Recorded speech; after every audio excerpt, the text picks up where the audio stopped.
Recording in progress. Ono is ready to take on the entire Sargovan Oh, fleet. we've got such happenings tonight. So first of all, let me just go back. I don't know if you guys saw the email I sent out. I apologize for the typos. I did have a couple of drinks while I was typing that out. But as you can recall from last time, we had what was basically the Battle of Gallofend. And and it went to Lord Gallo, in no small part due to your activities behind the lines the morning before or the evening before. In the early morning hours before dawn, uh, before the brouhaha was established. If you guys remember the last thing that you guys sort of witnessed. You guys watch the battle from the heights and watch the cryosphinxes sort of wander off and head back to their homes after talking with each other. And you basically created an environment where the Dashgaban and Timor cavalry basically had unfettered access to the left flank. They blew in there. They hit the King's men who were already suffering. They had no air cover. They had minimal siege efforts thanks to you guys and Titus blowing out the right side siege side. It just your efforts before the battle in large part could be said to, well, maybe not turned the battle, but certainly created an environment in which Duke Gallo was able to bring his forces to bear effectively, along with his allied friends and cavalry, and turn the tide of this battle. As you guys remember, the last thing that we did was you guys came down and rejoined Heritage and Lady Timor and those guys, and the last thing that you guys saw was a contingent of dwarves bearing the king's livery, who basically came out and said, the king offers his surrender. We're here to parley and discuss terms. Um, he didn't come out and say surrender. He just said basically we're here to parley for an end of a cessation of hostilities. We're here to discuss, the terms. In the background, you can see the siege engines that you guys lit on fire are still on fire, and people are. There was a lot of destruction. Total casualties on both sides were probably in the 600-person range. Two-thirds of that being on the king's side. So it as battles go, it was not huge, but in many ways, largely decisive and could be very much decisive as to what happens next. You guys are all whooshed into Gallofend, into the some of the great halls where Duke Gallo is in attendance. Heritage is there, and a variety of military and functionaries are sort of around. You guys are brought in, sort of as uh, witnesses more than anything. You really don't have a speaking role in these discussions, but you're certainly present for a lot of the activity. Not the least of which, you guys are certainly getting some hairy eyeballs from the dwarves from Steppengard's side. They have a pretty good idea who you guys are and what you guys did, and so they weren't happy about it, and they're still not happy about it, frankly. But they're certainly not going to draw. They're not going to draw on you inside of Gallifin, certainly.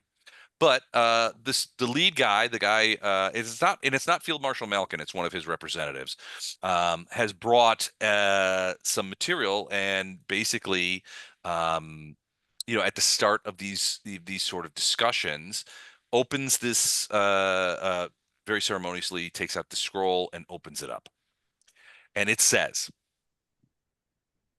"By decree of King Steppengard, Hammer of the Mountain and Keeper of the Forge, let all axes be lowered and all bloodshed stilled from this day until the appointed council. No host of dwarves shall strike against its kin, nor raise shield in wrath. Any who breach this peace shall answer to the crown and the judgment of the deep fathers." So Huh. basically, this is the king saying, nobody's going to be fighting until we have a council. And as part of this, the guys from King Steppengard said, we bear further message. King Steppengard, he doesn't use the word request. It's more like King Steppengard expects to meet both of us, and this guy is addressing Duke Gallo at this point. And he basically says, look, the king expects to see us in a week. in Bresk. You are hereby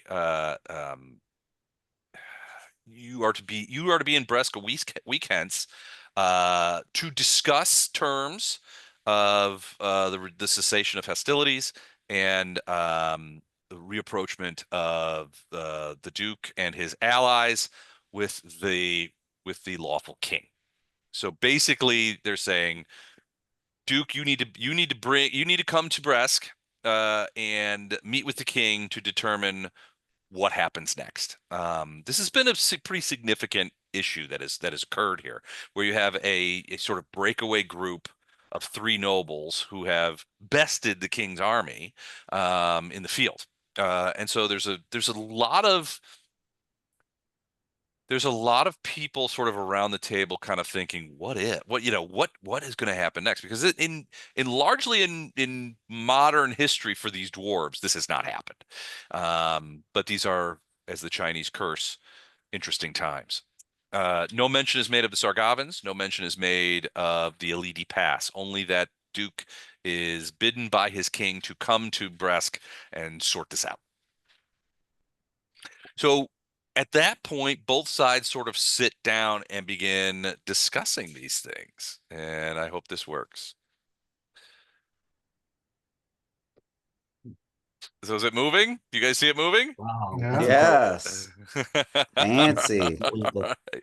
So this is just some I've been playing with these AI generating images, and now they can animate them and stuff like that. It's great. So this Hmm. is in large part what you guys are sort of witnessing to. There's a bunch of guys in here. You've got Duke Gallo at the head of the table. You've got Steppengard's men on one side, you've got his the Gallo's men on the other. And they're basically sort of sorting out, exchanges of prisoners, how much damage do you require? Gallo is asking, do they require support? He's making his medics available to the wounded, that kind of stuff. It's all very sort of, well, cordial's too strong a word, but certainly they're being very genteel about it. I mean, these guys are just fought a pitched battle against each other. Mhm. And now they're like, all right, how can we help each other? Right? That kind of stuff. So they're talking a lot about those things. As you guys watch this, there's a lot of sort of like discussion of parlay. At one point, a couple of things sort of perk up your ears. One of the things is Gallo asks about the king's chamberlain, and is informed that both she and the marshal have returned to Bresk via magical means. So they're back. They're gone. There's a lot of discussion about accompanying and how many people of the Duke's men should be allowed to come. The Duke is actually pressing pretty hard about that kind of stuff, and these guys are like, well, it should just be you, and the Duke's like, yeah, fat chance, that's not happening. There is a weird kind of tension in the air with these guys, and the Duke, you get a vibe from the Duke that he's trepidatious about the whole idea of going to Bresk. Certainly. Without appropriate safeguards. So he's been asking about that. He's been asking about how many men shall I bring, what of my retinue, that kind of stuff. I don't know why my camera keeps moving. I'm sorry about that. I'm not sure why it does that. I'm not touching it. Hmm. Okay. Wait, I know what it is. It's auto framing. Here we go. Now that should stop.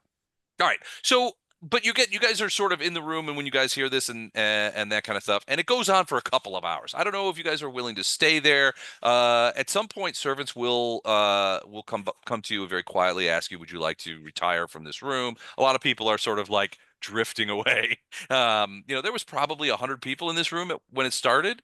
Mhm. Now there's more like 60. Huh. Okay. But I don't know. Do you guys want to stick around and see what these guys are talking about, or do you guys want to go and rest? Or you guys have had a long night. I'll grant you that. Um, I, I would be interested in staying to see what's going on.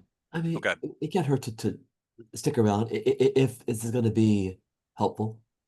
I would think the mages need some rest. I think we ran through a lot of spells. Oh yeah.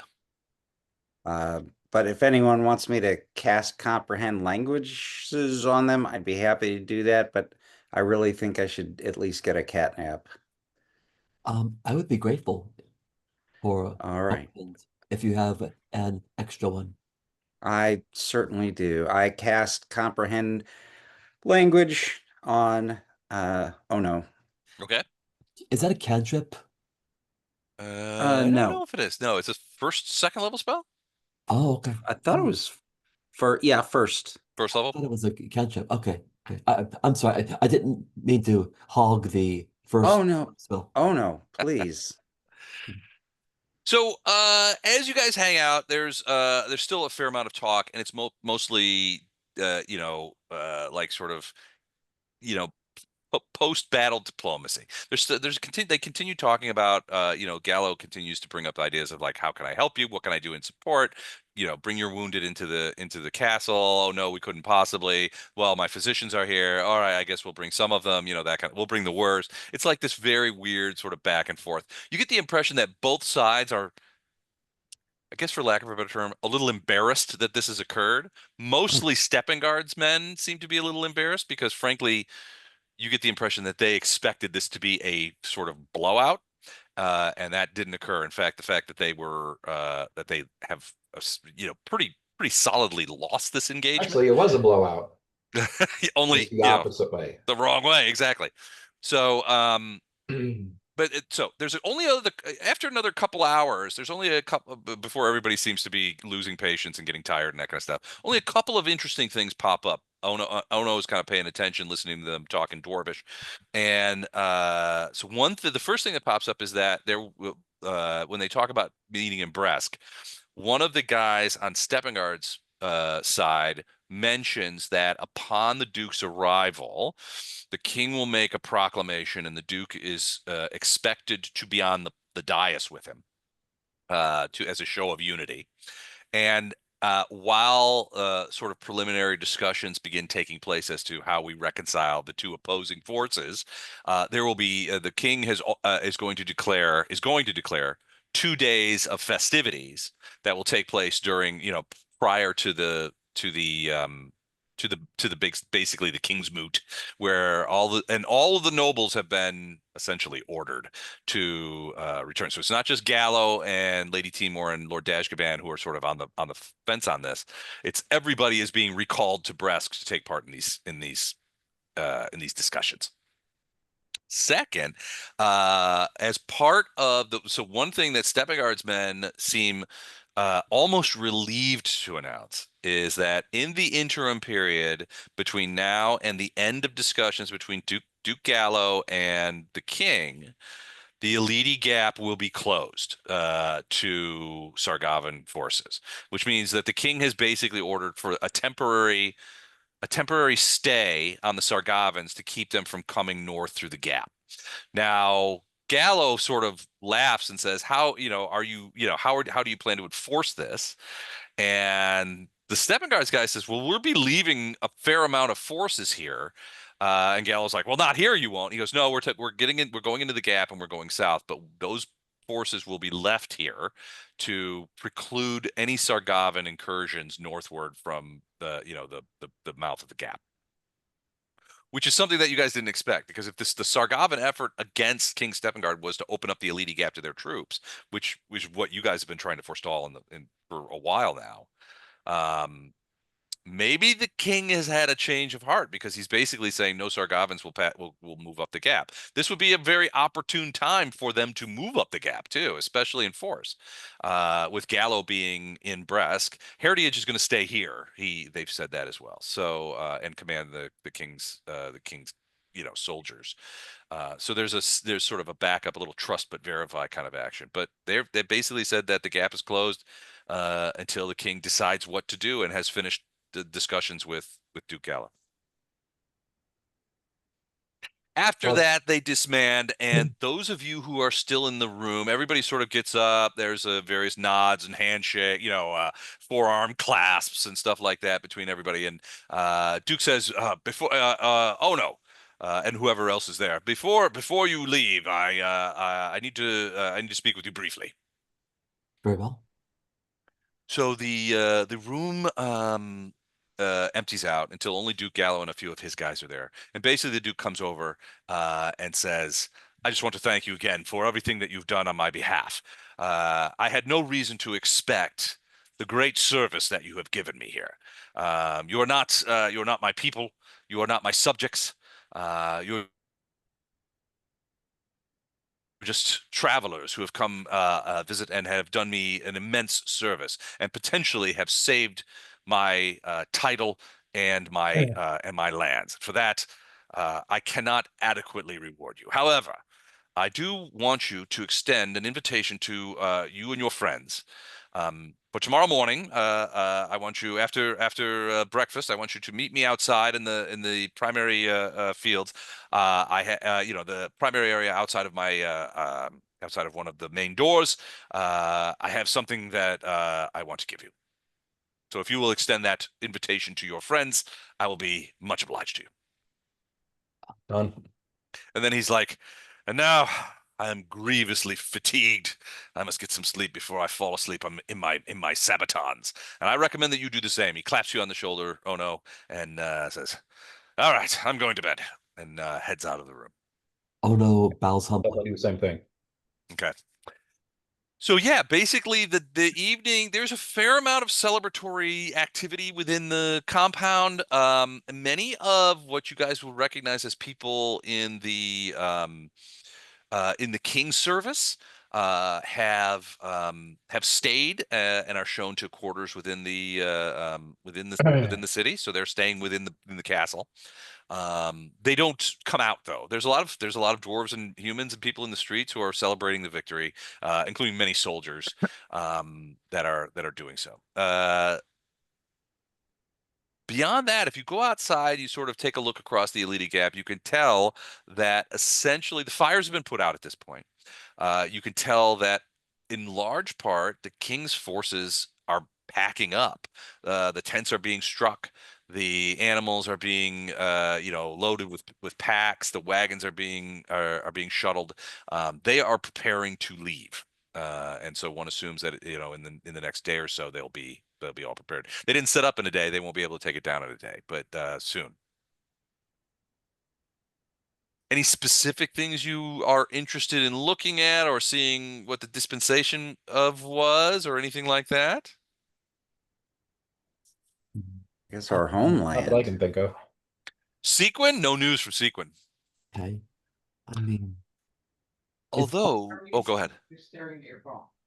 I mean, it's probably not appropriate to search for They're traps. staring at your phone for 2 minutes. Inside the castle? No, right, exactly. What do you got? This place trapped? What is this, booby trap? You got a pit trap here? What's going on? I'm sorry. I just finished Tomb of Horrors. I'm scarred. Hey, after that module, I searched my own house for pit traps. It was trap doors and stuff. Tomb of Horrors, man. Tomb of Horrors. It's not fair. Anyway. No, I think I want to confer with my colleagues about what we should do next. I mean, I feel like we have just achieved something grand, and now I'm somewhat myself at sixes and sevens. Have I had enough rest yet to do I have to tell him to leave me alone? Go away. Oh no, I'm trying to sleep. No, yeah, I mean, you guys passed the night easily without any problems. I imagine you probably avail yourself of some dinner, maybe a drink or two. But it's been a long day for you guys. You guys left before midnight the night before, so you guys have been up and fighting for over 24 hours. So you guys are probably been dragging a bit. So no worries there. Okay. Hit crash and wait for the next morning. Yep. Yeah, during all this other stuff, because I don't speak Dwarvish, so going to that council would have been a waste for me. And Okay. Ono went, so I'm trusting him. In the I'll say interim, I went too, and I speak I- Dwarvish. I'm gonna take a hot bath, have dinner, get something to drink, and then go crash. Gotcha. It sounds great, actually, and on all levels. Um, are we still level 8? For right now, yes. Just Mm. curious. We'll get there. Oh, I'm Les's Uh, birthday is coming up, and whoever Les's gets him the birthday. nicest present. I'll tell you what, I sent my family a group text earlier today. Um, it said October 9th is coming, just saying, and this was the picture. It's a Warhammer for $80. So yeah, so Wow. pretty cool. It can go right next to your baseball bat with the spikes in it. Right, exactly. So And the it's handle screws open to display a flask. that would be perfect. A Warhammer with a built-in flask. I might never leave the house if I got that. All right. So yeah, you guys are gently woken up, and it's mid-morning by the time anybody bothers to wake you guys up. And servants have brought you a hearty breakfast, and brought it to your rooms, and basically said, "Look, the Duke has requested to see you in about an hour. If you'd be ready to go and meet on the South Causeway or some shit like that." Basically outside. So you guys get a chance to eat. You guys go out and you step outside and see a couple of things. Um, so first, there's a series of horses lined up on these little things, and they're sitting there sort of stamping and snorting and that kind of thing. And then there's a group of dwarves, and you could see the Duke and several of the guys from the previous day, and a couple of dudes from Steppengard's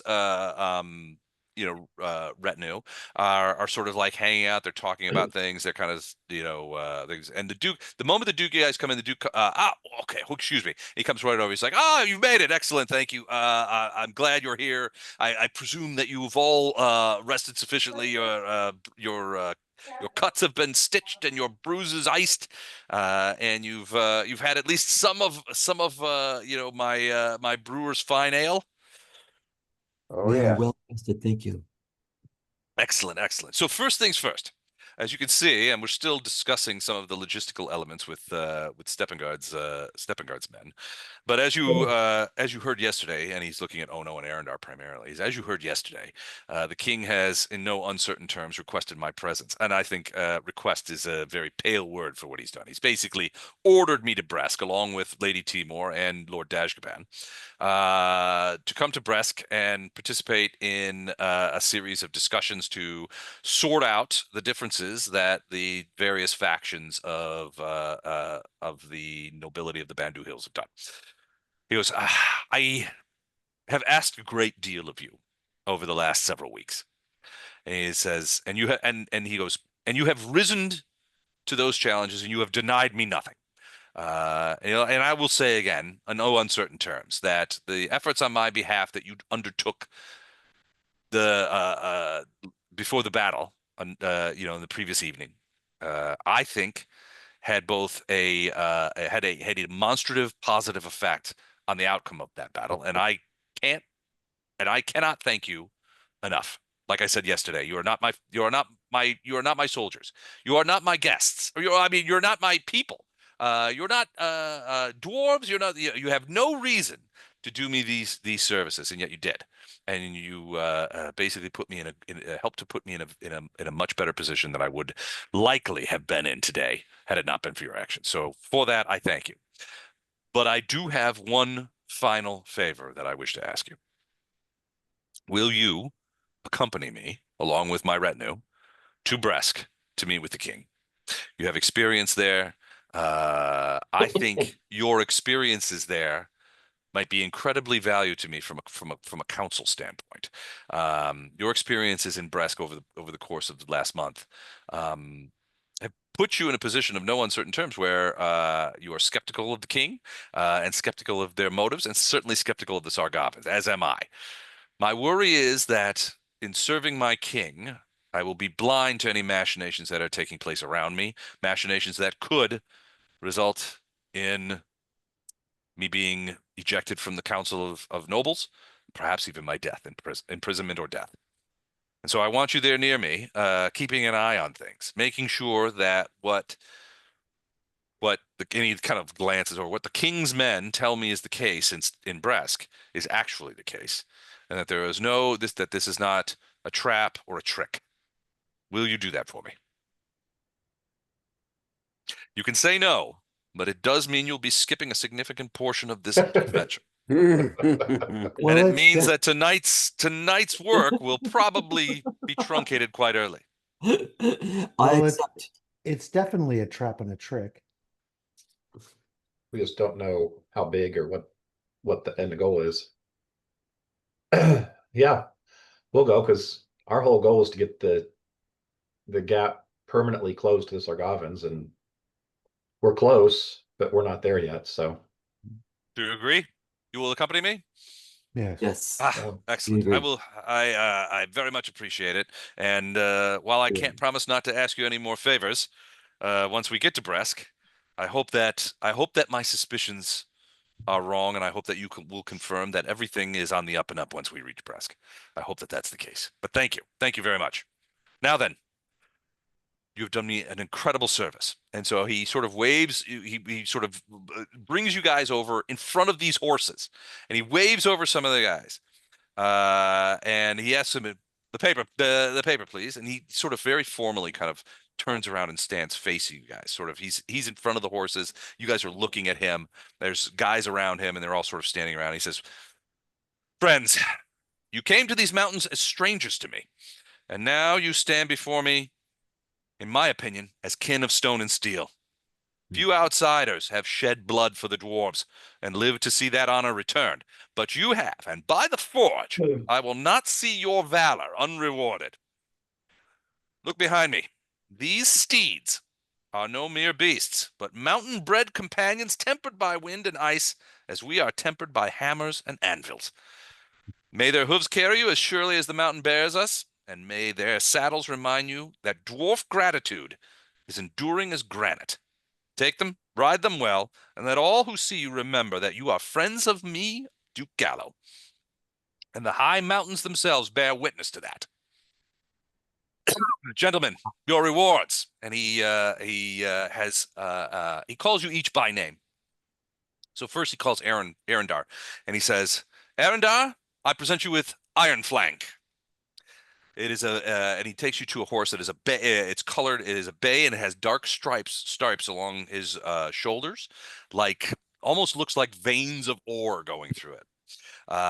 He says this Iron Flank is an excellent steed. His temperament is reliable, durable, and he thrives under all difficult conditions. The saddle I have provided you is made of dark red-brown leather with side plates engraved with a series of crossed smith's hammers. This animal is reliable and battle ready, and it mirrors the disciplined resilience of you, a martial man.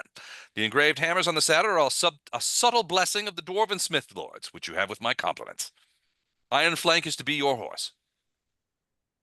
I thank him. Wow. Wraith, I thought a great long time on you and about you in this horse, and let me introduce you to Coal Black. He has a glossy black coat with a faint red sheen under the sunlight. He's a strong, enduring horse, and the king says that one of the things that he does is he thrives under heavy burdens.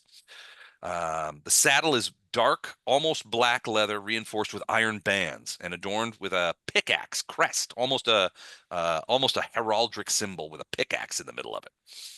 The king says to you, "This is a strong yet subtle horse, and he thrives in silence and exhibits extraordinary endurance. He's perfect for one such as you who tends to work in darkness, yet always carries the weight of danger." I'll thank him. Okay. Hopefully with my riding ability, he's patient as well.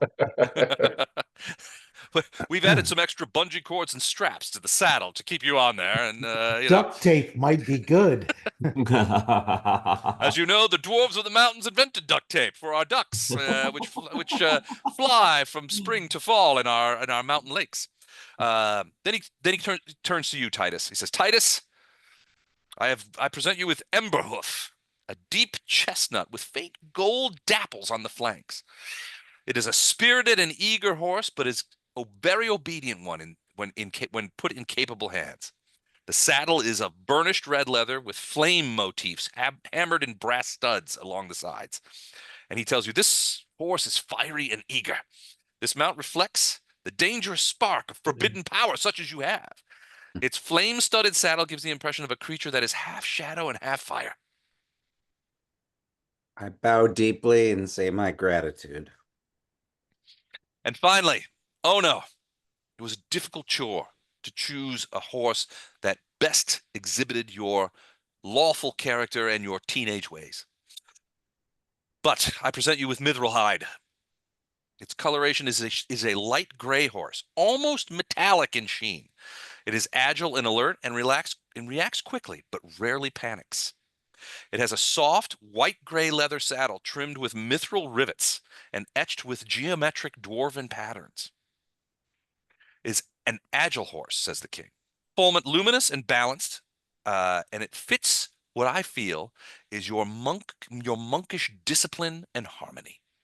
The mithril rivets echo the simplicity of your vows, tempered with the strength of your punches to the face. This is great. This is great. This is awesome. Ono bows very humbly. My gratitude. I am honored to serve. I am looking forward to much more service. I am ho- honored. Thank you. Okay, so each of you, and I've got other horses for the rest of the team. They're not here tonight, but they'll get their horses when they come back. If they dare to show their faces on the screen again. But yeah. So these not only are they these sort of, and they're not just like riding horses. These are sort of big, hefty mountain ponies, right? These are shaggy sort of Scottish horses that and the saddles are all what we would consider masterwork quality, all dwarven make of substantial stuff. Part of this gift is that you will get, depending on for you guys, handle animal becomes a class skill for all of you. And so you get that if it's not already a class skill, it becomes a class skill for you when pertaining to these horses specifically. Hmm. You can also choose. Can you see this thing that I've got on screen here? I see the horses. Okay, so you don't see the handle animal thing? How I can about, see well, I the can't horses. put it up there. So handle animal has a lot of things associated with it, and one of the things is that you can do is you can teach your animal a trick. There are a whole list of tricks under that thing, and you can choose any one of those tricks as a trick that your horse can do. Now, obviously, some of the tricks do not make a ton of sense. For example, here, let me. So, for example, one of them is build simple structure. Yeah, no, your horse isn't going to do that. So, Come uh, on. pick bombard, a flying. It's not a flying animal. A flying animal can deliver projectiles. Horses can't do that. I But can My make my horse fly. my horse can stack rocks. He's gonna make a stack of cairn for you. All right, I'll tell Yes. you what, Titus, if you plan on encouraging your horse to fly, I will say that you can take bombard and teach the horse to drop shit on people. Okay. I've made horses fly during this campaign. All right. Well, if that's what you want to do, you can pick that. And Well, if there I'll are think other ones about that it. seem silly, like build simple shelter, but if you could convince me that that's a thing you want to have your horse do, and you could figure out a way to do it, I could allow it. I don't know. I just allowed it for Titus. Who knows? Is there a trick called keep terrible rider in the saddle? I'd like that. I bet you there's something like that. This horse is going to learn that one all on his own. One of my favorite is the trick called pose as scenery. Um, the animal freezes in place, seeming to be a mundane plant rather than a creature. So I think that would be a good one. I could just see Yeah, somebody, holding a couple of things like, there are lots of black plants running around in the green forest that are so. as big as a horse. So pick one that makes sense, and you can teach your animal that trick. Can it be any one trick? It could be any one trick, yeah. Although it's Okay. probably sensible to stick to the less dumb ones. Like there's Well, one. Some of them are obviously like for, for plant companions, like take root, for spin mine, silk. That kind of for, thing. for Withhold mine, I venom. wanted to choose attack. Attack. Okay, yeah, you could choose that. Okay. At the end, it just says counts as 2 tricks, so that's why I was asking. Yeah, your animal can attack a pair of enemies. You can point to a particular creature that you wish to attack, animal to attack, and it will comply if it is able. Normally, an animal will attack only humanoids, monstrous humanoids, giants, or other animals. So Yeah, that will remain the case, good luck trying to get it to go after an ancient dragon or something like that. right? But yeah, you guys can pick a trick. Let me know which trick. You could send it to me some other time, or in off things. I'm But just let me telling you know right now, I'm taking attack. you're taking So attack. Okay. I'm putting I on. am trying to figure out, remember where that lookup is for. It's here. I could send you the here. Let me put it in the It was Zoom. SRD or something. Yeah, it's D20PFSRD.com. Roll I'll 20. put the link in the chat. Okay, please. There you go. Anybody else have any ideas? Eric, you look like you got an idea. I'm gonna teach my pony to tell dumb jokes Ah, perfect. to Nice. distract the enemy, and while the enemy is distracted, I'm gonna do stunning punch. Perfect. Your horse walks into a bar and the bartender says, "Why the long face?" Right? I don't know. Well, But I'm not sure. Uh, you don't have to tell me tonight. Take a look at what options are available, and pick one that you think matches what would work with you best, work with your class. Obviously, Mike's choice makes sense at attack because he's a warrior. But Titus may have a far different use for his animal. Now, last you said this is on the D20PFSRD.com site. Correct. I put the link in the Zoom chat, Oh, I see. Thank you. but I can also email it to everybody if that would be. I see it now. I see it now. I am beginning to clue in. Beginning to clue in. Gotcha. I'm going to go Yes. ahead and real quick, I'm just going to send it to everybody on our whole mailing list just to make them scratch their heads and wonder what the hell's going on. Excellent. Nice, nice, nice. All right. And finally, he also says, and I know that, I trust that after whatever takes place in Bresk has sort of transpired, that you will probably return to your native Sequin, and begin to continue your adventures outside of the Bandu Hills. However, I want to make sure that if should you ever return to these mountains especially, or the Dwarvish Mountains in general, I want you to bear this on your livery. And he brings out these sort of embroidered patches, and he says, "This is my symbol." And on it, those runes speak to that you have accompanied me, my forces in battle, and that battle was victorious. This would serve as a free passage across my lands if you are ever challenged, and will likely prove to if you encounter dwarves, they will be able to read this and they will know that you are a friend of dwarves and doughty warriors. So wear this on your livery, if you will. It would be a great honor to me if you would see to it. And he hands out these patches. Yeah.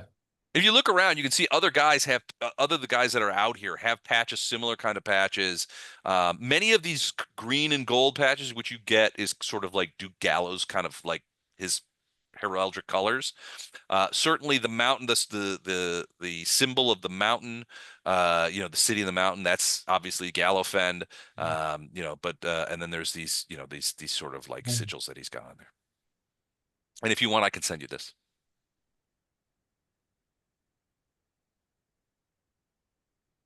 As an image file. In fact, I'm just going to send it to everybody and confuse them even more. I like it.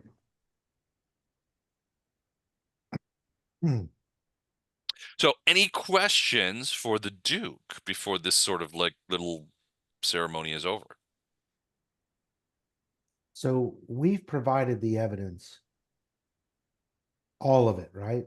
Not Yeah. just I the assume so, yeah. not just the people up the pass, like the evidence of the plot to kill his family, the evidence that the plot included killing him, We've that it not was provided that to anyone back Not in in Bresk, yeah. not in right, Bresk.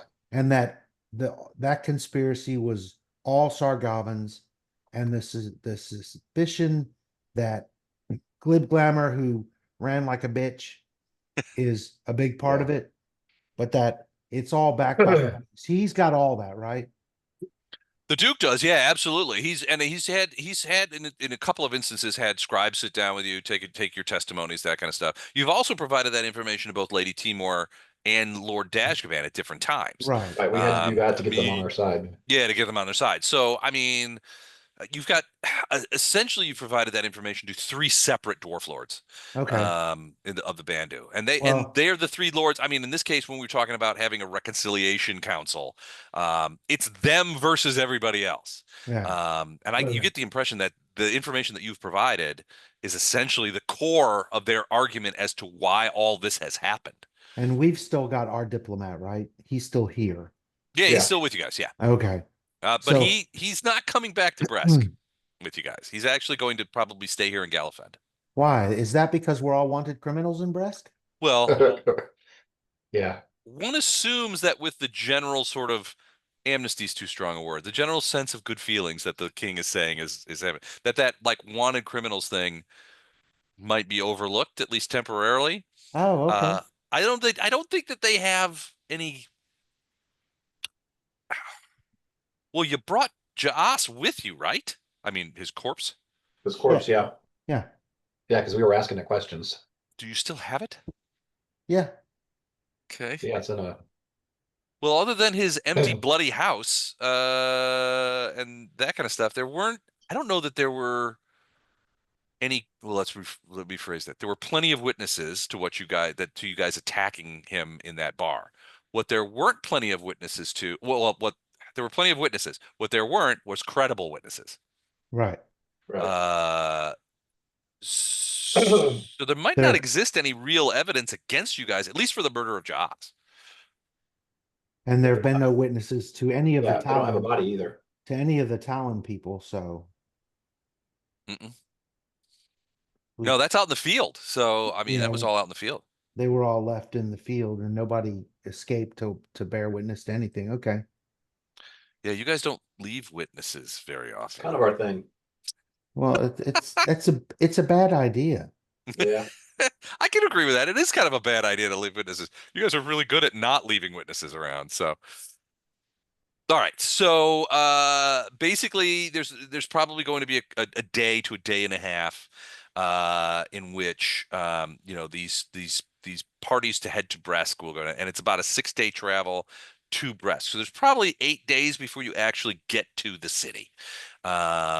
Is there anything that you guys plan to do at Gallofend before that?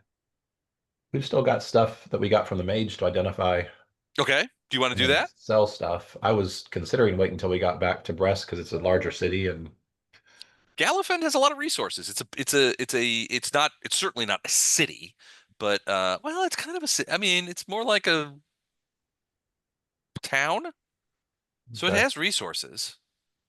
There's several thousand people that live here. I've got a headband from the mage, a ring from Okay. the mage, a bunch of fancy things. An Fancy obsidian things, eh? shard, which we don't know what it is, All right, one second. Let me Some get. necromantic shit. and a large war hammer that's magical. All right, and that was all from Kelkin. It was from the mage fight. Yep. So it Okay. would either been from him or from the people who were in that fight with him. Yeah. All right. Okay, one second. All right, so all right, I got to do a couple of things here.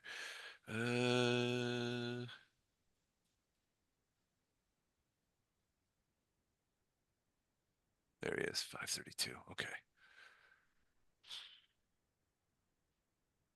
Sorry, I wasn't ready for that. It's all right. You fooled me, Jerry. All right. So, here we go. All right. What did you say? A headband and A a headband and a ring. ring from the mage. Okay. All right. So first things first, the ring is a ring of sustenance and protection +1. So it's a twofer. So a ring of sustenance, it means you don't have to eat. Put that down. Okay. So, Okay, Let me that's just a nice item. Yeah, it's definitely. The ring continually provides its wearer with life-sustaining nourishment. It refreshes the body and mind. The wearer only needs 2 hours of sleep a day to gain the benefit of 8 hours of sleep. This is specifically valuable to spellcasters. It has to be worn for a full week before it begins to work. If it is removed, you have to attune it for another week afterwards. It's also a protection +1. So yeah, it's definitely a mage. It's definitely got positives for a mage. Yep. The headband is a skull cap I want to bed. of intellect 2. So it's +2 to intelligence. I believe 2. Let me make sure. Collapse because I'm falling down. Eyes are like, Yeah. Okay. hey, Okay. If I remember right, I think Vondi is a intelligence caster.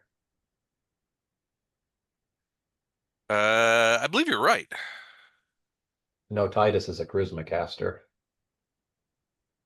Yes, this provides grants the wearer an enhancement bonus to intelligence of +2, +4, +6. In this case, it's +2. Okay. So it'll add 1 to their bonus.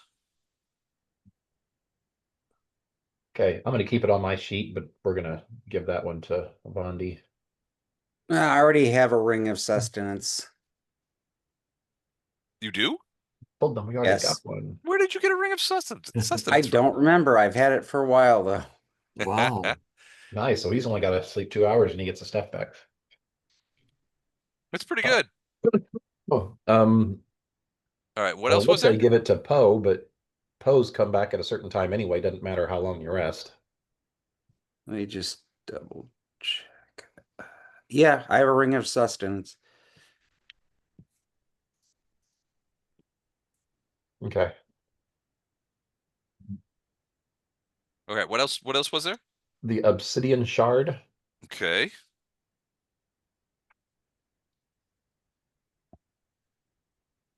Right.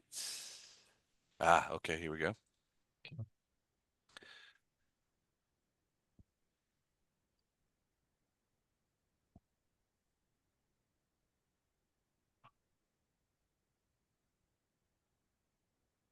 Why is this being a problem? 1 second. Here we go. Right. Okay. So it radiates a little bit of necromancy. It is called a black soul shard. When carried close to the body of a creature continuously for 1 week, the gem will absorb a portion of that creature's life essence. If separated, the gem loses attunement. If the bearer gains 1 or more negative levels, the black shard absorbs 1 of the negative levels to itself, negating the effect. It can only absorb a negative level if carried by the person it is attuned to. If it is attuned, blah, blah, blah, blah, blah, blah. Absorbing a negative level, whether from an attack or raising the attuned creature from the dead, destroys a portion of the soul within the black soul shard. It does not harm the creature, but requires reattuning for another week for it to function again. You can only have 1 at a time. So basically, it's a single negative protection from a single negative level. Negative level. And when it works, it blows it out, and it comes back after a week. Huh. So that's pretty cool. Interesting. Interesting.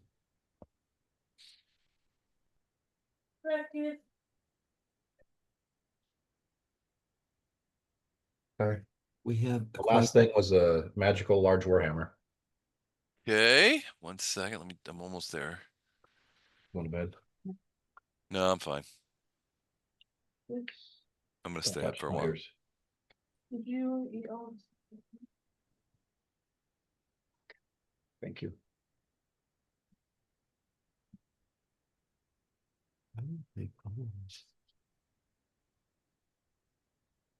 I think the only magic items that Ono has is his goggles of night. But So those it is. Oh, sorry. Go ahead. are super valuable to him. Yes. Mega. All right. So this is a Warhammer, Warhammer +1 benevolent. So the benevolent ability, when the wielder of a benevolent weapon uses the aid another action to grant an ally a bonus on attack rolls, he increases the aid another bonus by the enhancement bonus on the weapon. So aid another. So if you're fighting in ranks, for example, and you do aid, and if you do aid another in melee combat, you can help a friend attack or defend by distracting or interfering with their opponent. If you're in a position to make a melee attack on an opponent that is engaging a friend in melee combat, you can attempt to aid your friend as a standard action. You make an attack roll against AC 10. If you succeed, your friend gains either a +2 bonus on his next attack roll or a +2 bonus to AC. In this case, it would be a +3 bonus. Okay.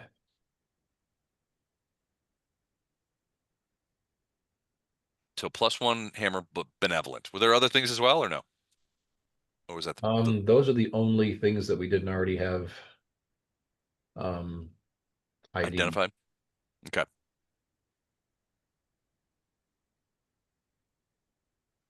All right. Other stuff you want to do in Gallofend while you're here? You guys want to divvy that stuff up, or Probably will, but I'll get that done between now and next time and get everybody the amount of money they get. all right? Um, I was just assuming there was a party pool of cash. And We do have a small pile of cash that's usually saved for like big events, like if one of us dies and we have to, Gotcha. get like a raised debt or something. Gotcha. But so basically every time I get stuff, we've got 6 people in our party, but I split it 7 ways. And so everybody gets 1/7, and then the party booty gets 1/7 as well. Smart. Okay, cool. Cool. Smart. I guess I'm saving up for my outpost monastery of untwisting iron in the far north or south or They're somewhere. really expensive, but robes or monk's robes are really good for your class Yes. for obvious reasons. Monk's robe. I don't know if Ono has any official monk's robes. He's just got No. his You mean like goggle. No, they're magical monk's expensive. robe? They're like somewhere between 10 and 20 grand. Is that right? But yeah, basically they give you Huh. like a 2 or 3 level bonus What? Really? on like all your abilities. So your level doesn't go up, but like your AC bonus as Right. it is if you were like 1 or 2 or 3 levels higher, and then your attacks are like you're 1 or 2 or 3 levels higher. Wow. That's So interesting. This simple brown robe confers great ability in unarmed combat. If the wearer has levels in monk, her AC and unarmed damage is treated as a monk of 5 levels 5 higher. levels higher. Yeah, 5. it's measurable. Yeah, That would If be really meaningful if Ono saved up his basically it blood gets you money. up to the next level, or in rare cases 2 levels higher than what you had on your level. Wow. Because most of your abilities go up like anywhere from 2 to 4 levels. So this gets you at least 1, and on rare levels, it can actually get you 2 steps higher than and it what gives you an extra stunning fist a day. Yeah. Like I said, really, how expensive is it? Is it 20 grand? 13 grand it Oh, says. 13. Okay, that's not as bad Yeah. as I thought. Ono will save up his lunch money. $13,000 in lunch money. I like it. That's right. Yeah. All right. So it turns out that they're going to stay for an extra day at Gallofend because Lady Timor and Lord Dashkaban have sent for their own retinues. They have soldiers here, but not much in the way of like servants and stuff like that. So they've sent for people to come in from their own places. They'll get there quickly. In the meantime, Wraith, Lady Timor comes to you separately and basically says, "If you have a moment, I would like to speak with you." In his head, bow chicka wow wow. Oh boy. So I can do this a couple of ways. You want me to send specific? Do you want to talk to her privately, or do you want to talk to her in front of everybody? No, I'll step off to the side and follow her into something private. She apparently wants to talk about something that's not common knowledge.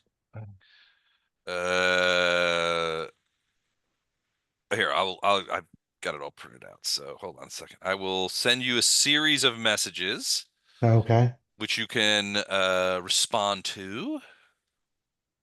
Or you guys can just mute and just call them on cell phone. Which Uh, I can ignore at will. all right. But and here's it's gonna take me a hot minute Okay. because I have to keep them because if I put too much words in there, there's a limit Yeah. and it'll show everybody, and I don't want to show everybody. Yeah. That or you could just email it to me. I can get my email now. If you Uh, email it to just me and not the 65 group chain.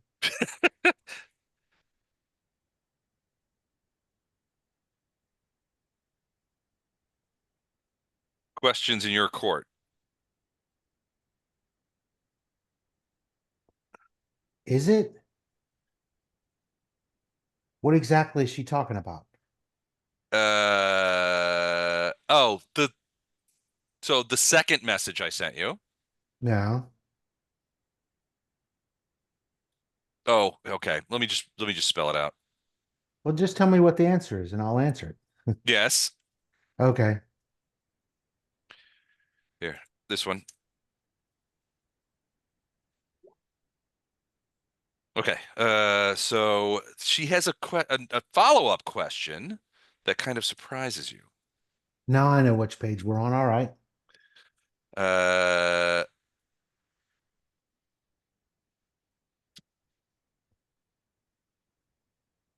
Well, maybe I should private message these. Otherwise, it's super confusing for people looking at the chat. they'll be fine.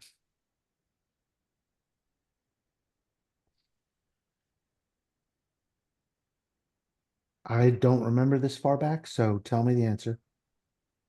You don't know? We never found that out. No. Oh, Remember who I'm talking about, though? Yes. Okay. See if So you this don't know, works. but it's interesting that she has brought up this name Yeah. because those two names in conjunction have not been brought up before. I mean, it's Right. obviously one knows they both know each other, but you had gotten no particular indication that there may be some sort of connection there. Anyway, Well, she goes, "Go ahead." isn't that the spy chick? Uh-huh. Yeah. The one that we interrogated. Uh-huh. Then didn't we offer? I don't know. That's I can't funny. remember. I'm pretty sure we didn't let her live. Didn't we Oh offer? no, wrong spy chick. Okay.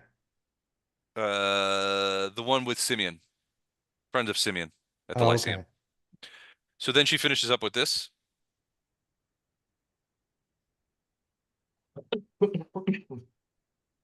Okay.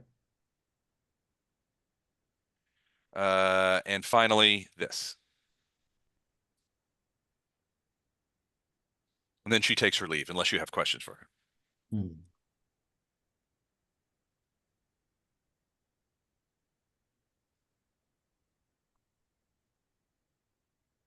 Sorry, Gee. this is just you guys just talk amongst yourself while Chuck and I kind of shoot messages to each other.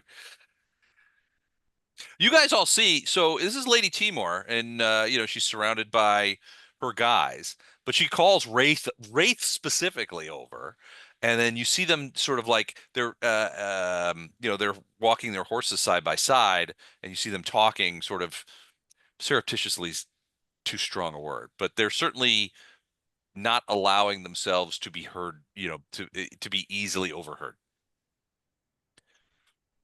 Then you see Wraith, I guess, nod at her and sort of like peel off and go back to your Yeah. your your crew. You're like, Okay, go get him, bro. She's hot. that was the vibe you got. Well, she's a charisma caster, and so she's got a high charisma. So She's definitely hot, but it wasn't a sexual vibe. At least it didn't look like one. Maybe they were planning on making an assignation. Yeah, maybe they were doing a little tent hopping later on tonight. One never knows. yep. All right. All right. So other than that, beyond that, The trip to Bresk is largely uneventful. I mean, there's still a fair amount of antipathy on the part of Steppengard's guys for you guys. Um, Gallows guys and Steppengard's guys tend to grow increasingly chummy. The reality is in some cases they probably know each other. And Yeah. it's unlikely that it's likely this is the first time they've ever been on opposite sides, Yeah. but that doesn't necessarily preclude previous relationships, having known people, that kind of stuff. So you can see them in it, but you guys are definitely persona non grata. In fact, if there'll be instances like a camp at night where one of you might have cause to just even walk nearby a camp full of Steppenguard's men, and they will grow silent as you guys walk by. And there are stares. Arendar would love that, and he would There probably do it on purpose. there are looks. They are not happy with you guys. They do not like you. I'll just Uh, sneak up on them. They'll never see me coming. just start murdering the king's men under Poke, under under threat of peace. no, poke my head in from the back of the group. What are we looking at? And Hi guys, Booga watch booga. them all weird out. you guys got any extra gruel? So I mean, and that doesn't change over the course of the several days that you guys are traveling back to Bresk. It doesn't change. They definitely are icy towards you guys. If even the relationships between Gallows men and Steppengard soldiers sense to thaw. They tend to grow chummier as the time goes on. Soon, well, not soon, after about 6 days on the road, you guys uh, begin to recognize the approach to Bresk. And frankly, as you guys, there are people out in the thing. Spring is beginning to come to the mountains. And so, people are out more. There's work being done Go to bed, outside. sick kid. Yeah, nice work infecting your dad. This was wow. Yeah. You want to let him know? What? That I got you sick? No. That I got the paper? Yeah. I got the paper. It's Yay. hanging up in my room. Cool. What paper? What paper did you get? When Chuck told Dad to write down "go to bed" while he was away. Gotcha. Perfect. Okay. It's hanging up in my bedroom. That was a cross-continental go to bed, kid. You were already asleep. Very nice. Hope you feel better soon. Thank you. You're welcome. All right. And so, there are people out, and a lot of them are cheering, right? This is the end of, in many cases, these people are cheering. They're like, this is the end of hostilities. On one hand, there's like the rebels are reunited with the king in many ways, that kind of stuff. The civil war is over. They don't come out and call it a civil war, but I mean, it was one single engagement far away. But, you get the impression that there's been a lot of talk about this kind of stuff. Like there's a schism in the dwarves of the Bandu Hills, and the times are terrible, and who knows what'll happen. The cats and dogs living together. So everybody's very positive about the idea that the king, the wayward nobles are now reconciled with the king, and we're gonna put this to right. And the nobles of the Bandu Hills will once again speak as one through King Steppengard, that kind of thing. So everybody seems pretty pleased. These people celebrate an awful lot for losing. Well, you guys don't know what they were told. Yeah, right? I'm just going to say that to my brother. Yeah. They may not have been informed about the losses. They may have just said that, a great battle was held, and both sides lost. And the 600 people who didn't come back, oh, that's just the cost of things. There's a lot of crevices in these mountains. Yeah. So they're in many cases. Steppengard's guys are in front, and as you approach the front gates of Bresk, Gallows guys are in behind. There's a lot of cheering, mostly for the King's men, some for Gallo, and you guys. That is the thing. As you guys approach Bresk, Gallo kind of looks over and says, "I just want to remind you guys to maintain decorum. Don't do anything. Don't do anything to put the Don't act talk. like us. Do anything to put the talks in jeopardy. People now are given to understand that you are associated with me now, and so your reputation and my reputation are intertwined. So if I ask you only to not do anything that would put the talks in jeopardy, if possible." So don't behave like ourselves. Precisely. And Um, and you asked me to come?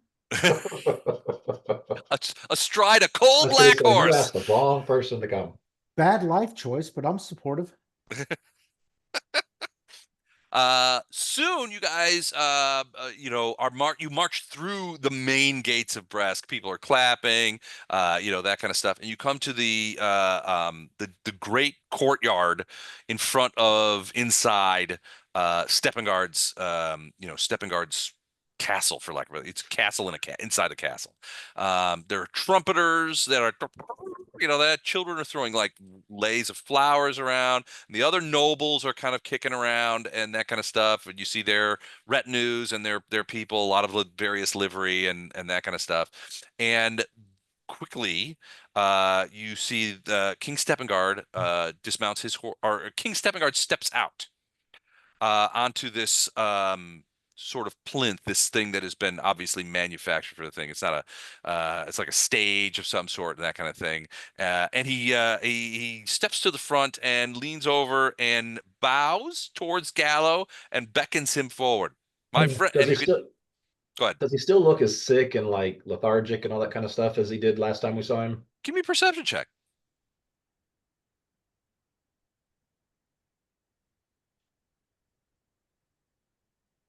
Oh, sorry. 28.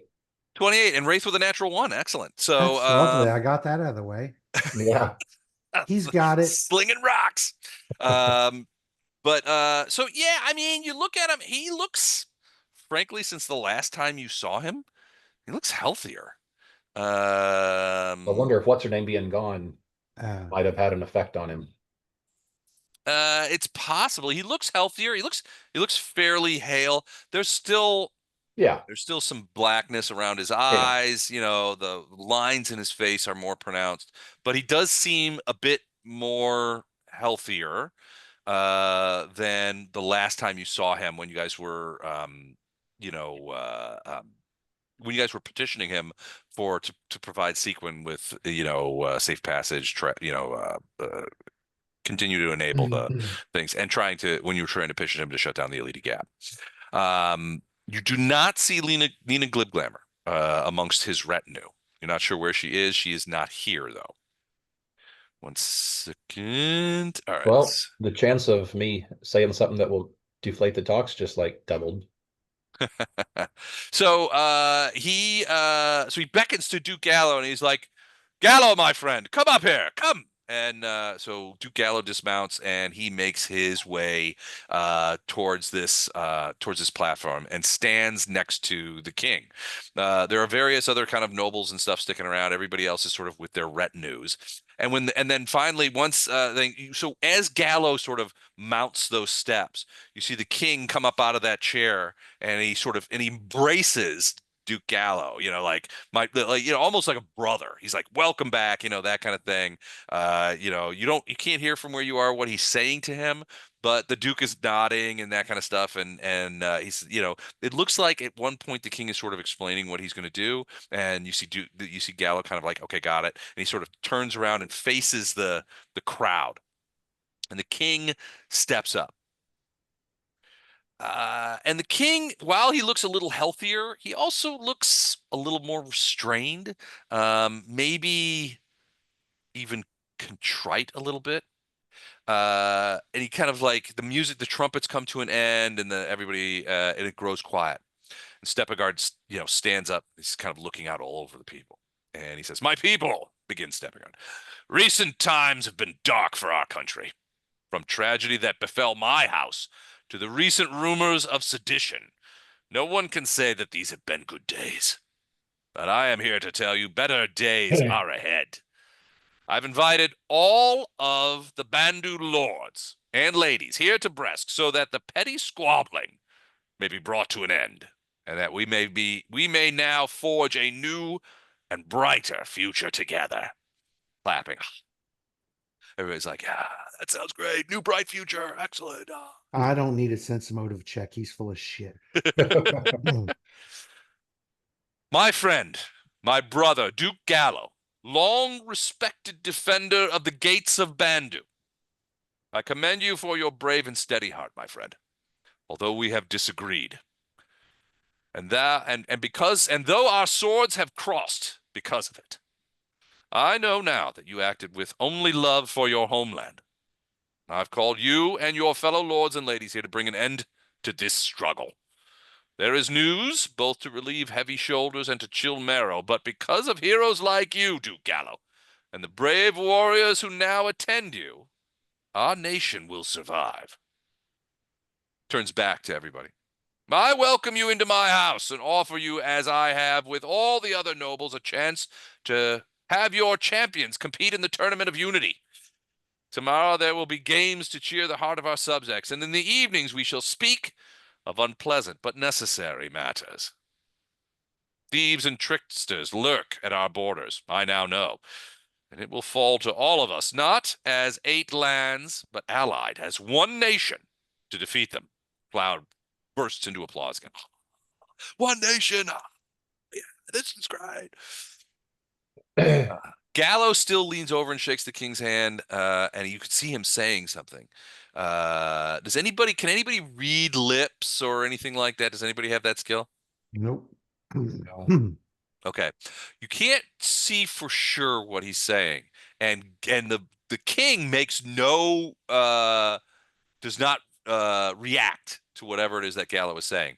But you do see what looks suspiciously like the word Sargavans come out, whispered out of Duke Gallo's mouth. And the king makes no. It doesn't look like he doesn't react, I guess. Uh-huh. All right. So, tournaments, games, and then unity. That is on the agenda. Okay. That sounds cool. It sounds very lawful and good. Excellent. Okay. That being the case, the king once again embraces Duke Gallo, and the Duke lets him go, and comes down the stairs. The king himself sort of goes out backstage, and his guys sort of follow him that way. And then everybody starts breaking up. Gallo comes down to his spot where you guys are and his guys are, and everybody's sort of dispersing out of this area. And he basically says, "All right, I want you to follow me. I'm going to." I have a wealthy friend and ally here that will be staying with him, and he leans over to you guys. He's like, not only is he a friend, but his security is top drawer.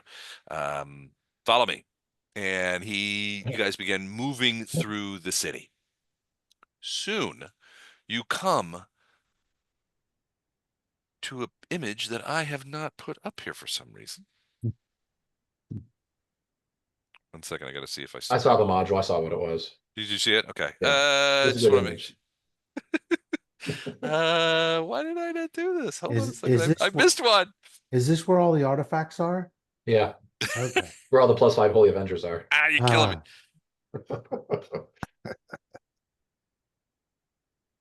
I too like a good +5 Holy Avenger. All right, 1 second. I love that. That's my go-to like ultimate weapon, and I've never with all these people I've never played a paladin. You've never played a paladin? Not with this group, no. What the heck? Give me 1 second. Seriously, never? Not with this group. They're Like back in high school and all that kind of stuff. Yeah, I Has there played ever- paladins. Has there ever been a class that you've never ever played in your whole life? Bard. Maybe Bard. I don't know. I don't illusion. know. Illusionist. Okay, good choice. Illusionist I've never played. Druid for me. I don't like druids. I don't know why. Can I explain it? Yeah, Druid would be one of mine, but I think I got caught up into playing a Druid once in one of Bob's campaigns. It was short-lived, but I played a Scald in one of Bob's campaigns. You remember Lucky Lurtkid? no, that was you played that during the brief time that I was not Oh, doing that that. you're out? Yeah. Yeah, Lucky didn't last very long. All right, so I finally found the image. So as you guys move through Bresk pretty quickly, and you finally find yourselves in front of what looks to be an enormous manor house, carved into the stone, with many dwarves, armed dwarves, sort of hanging around outside. It's a huge place. You guys come straight to there, and they're like, Duke Gallo, welcome to the House of Barrelborn. We are to admit you immediately. And he's like, thank you. And the doors open and you guys all sort of pile in. Once you guys, there's a big main sort of like room right there in the door. And at various points, Gallo and he's got a couple of his guys, and then you guys are sort of sectioned off. Everybody else, you see a bunch of servants coming by. They're like, let us show you to your rooms. Let us provide, water and beer. Let's provide, that kind of stuff. But you guys are ushered into an internal room where you find yourself in the company of Narian Battleborn, the Earl Narian. It is a beautiful sitting room and there are servants carrying things around. There's two fireplaces with great fires in them. The guy is sitting in the thing. It's obviously well appointed. He jumps up and he's like, Duke! And he comes running over and gives Gallo a big hug. And he's like, he's like, I was worried I would never see you again, or I would see you with a couple of axe marks in that bald head of yours. He's like, oh, obviously they've known each other for a very long time, and are good friends. And the Duke's like, Nary, I want to introduce you to some associates of mine, blah, blah, blah. Some of these guys Jinnis here, Jinnis is with you guys, that kind of thing. And he's like, but these guys you probably do not know. And he begins to sort of introduce you guys. And you can see Narian's eyes kind of go, oh, yeah? Because once he hears your names, he's like, Then he knows. yeah, he's like, I've heard of you guys. Yeah. He doesn't say it like that. He goes like, your reputation precedes you. Yeah. And you see Gallo kind of was like, oh, yeah. He kind of smiles, but is absolutely polite and very cheerful and that kind of stuff. Essentially, Gallo's entire retinue is going to be staying in Nary and Barrelborn's manor, inside of Bresk. And so there's a bit of quick talk about security measures. Narian's like, I brought in some of my cousins, and you get the definite impression, like when he says cousins, he means a shit ton of armed dwarves, that come from various places. So and you do see a lot of dwarves, wearing Barrelborn livery, and they are armed to the teeth.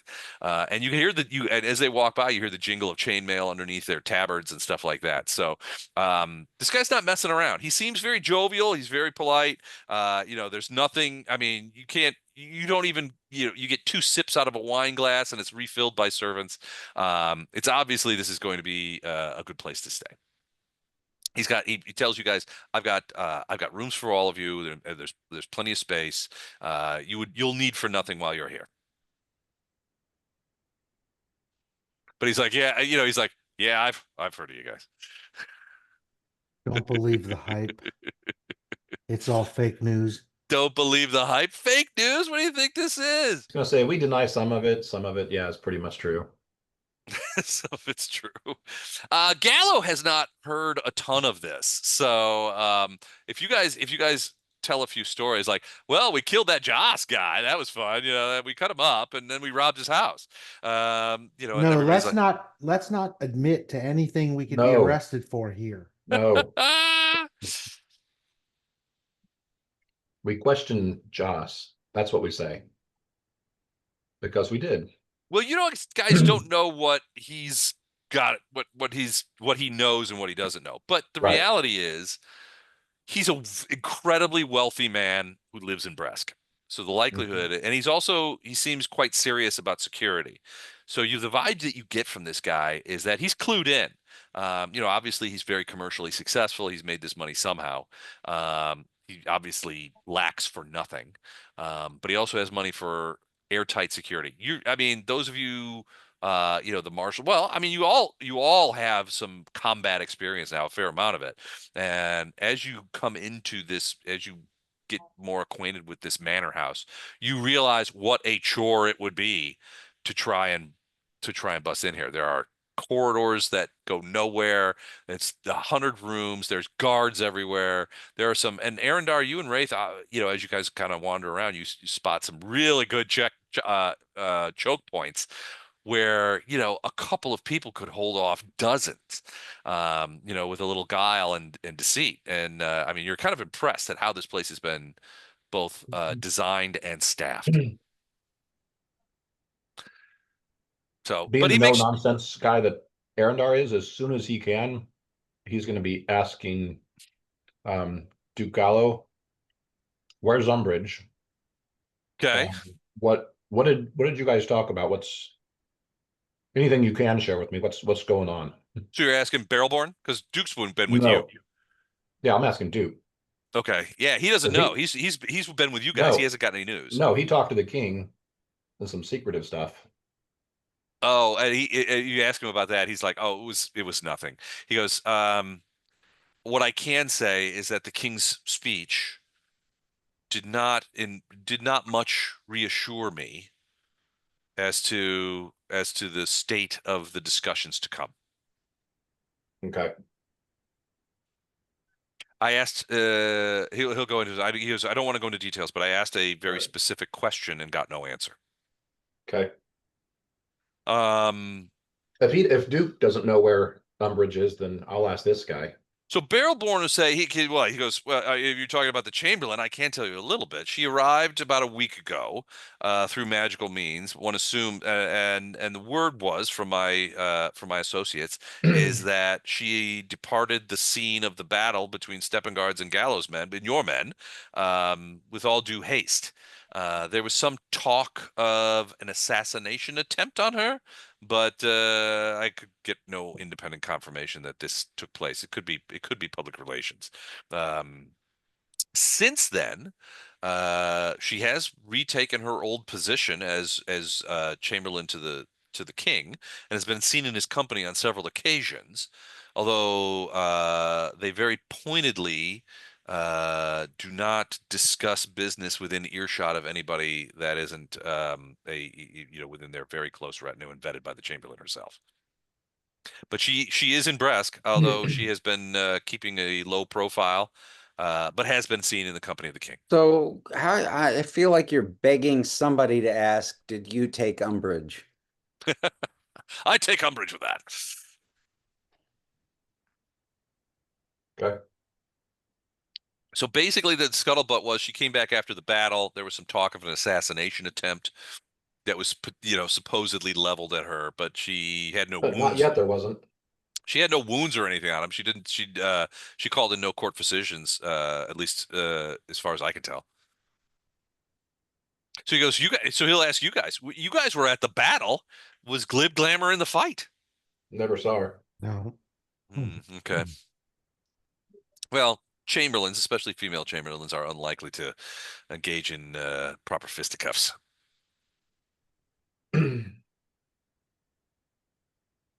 So the evening transpires quite cordially, quite convivially. There is a seemingly unending river of wine and ale and food. And once the things sort of settle down, the Earl is an absolutely splendid host. He tells jokes. He has a absolute unending um repartee of stories that he tells, that are both fascinating and enjoyable. You guys spend a very pleasant evening, and it's near the end of that evening. You guys are starting, yawns are starting to come, and you guys are starting to think about maybe getting some shut eye, when a servant comes in and whispers to the Earl, who looks very curiously at you guys and at the Duke, and he says, "Excuse me, Gallo. It turns out we've got a visitor who has specifically requested to meet with your friends from Sequin. And he kind of looks over you guys. He's like, it's awfully late in the evening, and I'd be well within my rights to turn them away and tell them to come back at a reasonable hour. But do you wish to speak with this person? I said we weren't expecting anybody, but Who? yeah, I'm curious to see who it is. He's like, who is it? And he's like, they haven't given a name, sir. And he's like, well, that doesn't work for us. Get a name. So the guy's like, yes, immediately, sir. And he runs out. And he said, so in a few minutes, he says, the young man says his name is Randus, and that he has vital information for the friends of the Duke. The Earl looks at Okay. you guys and says, what do you want to do? Like I said, I can send these guys away. It's awfully late, and I've had quite a bit of wine. But I'm fully capable of keeping my trap shut if these people want to discuss something with you. Do you want a private room? He says, I hope you say no because I'm desperately interested to hear what they have to say. I don't care at this stage. I just want to hear what he has to say. Yeah, let him come in here. Send him in. Whatever the right words are. Yeah. Bring him forth. All That right, works. so the servant goes back out, and in just a couple, just 30 seconds or so, returns with a young man, of very fine features, dressed in what would I say, clothes that are not overtly very very plain clothes, sort of gray manish kind of thing. He's wearing a curious hat. But beyond that, he seems largely, not very interesting looking. And he says, "I apologize, lords, ladies. My name is Randus, and I've I've got a message for you." Who's the message from? The message is, well, let me rephrase that. I don't have a message for you. I have intelligence for you. Okay. I know something of what has transpired in Bresk over the past months. In fact, none can live here without hearing something of the thing. And your activities and petition upon the king is well known, has been reported on and been widely. But I'm a guard at the king's castle, and I'm here to tell you that strange things are going on there. People are being reassigned and moved, and I think it's so we don't see what the king is doing. I normally watch a weak point in the castle's rear. There's a hidden watch post back there that leads to it leads to outside of the city. And a couple of weeks ago, we keep it posted to make sure that people don't sneak in the city from that area. It's an unused area. There's a graveyard back there that is old and largely decrepit. And there's not a lot of traffic, but we historically have a post there just to make sure that people don't come in through that way. A couple of weeks ago, however, I got reassigned to the Royal Vault. I checked around, and nobody has replaced me at my post. And so last night I snuck back there to see what was up. And I mean, it's the back end of the castle. It's just plain exposed to the world now. And if anyone thought that they could just up and sneak in, they could. What I saw there makes no sense to me. A group of priests were waiting at the entrance of some sewers there, and they met up with a bunch of men who unloaded a wagon filled with casks, like they were delivering wine or something.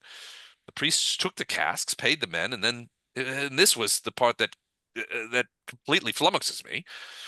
The priests went into the sewers with the casks. And they weren't picking up drinks for the banquet, I'll tell you that.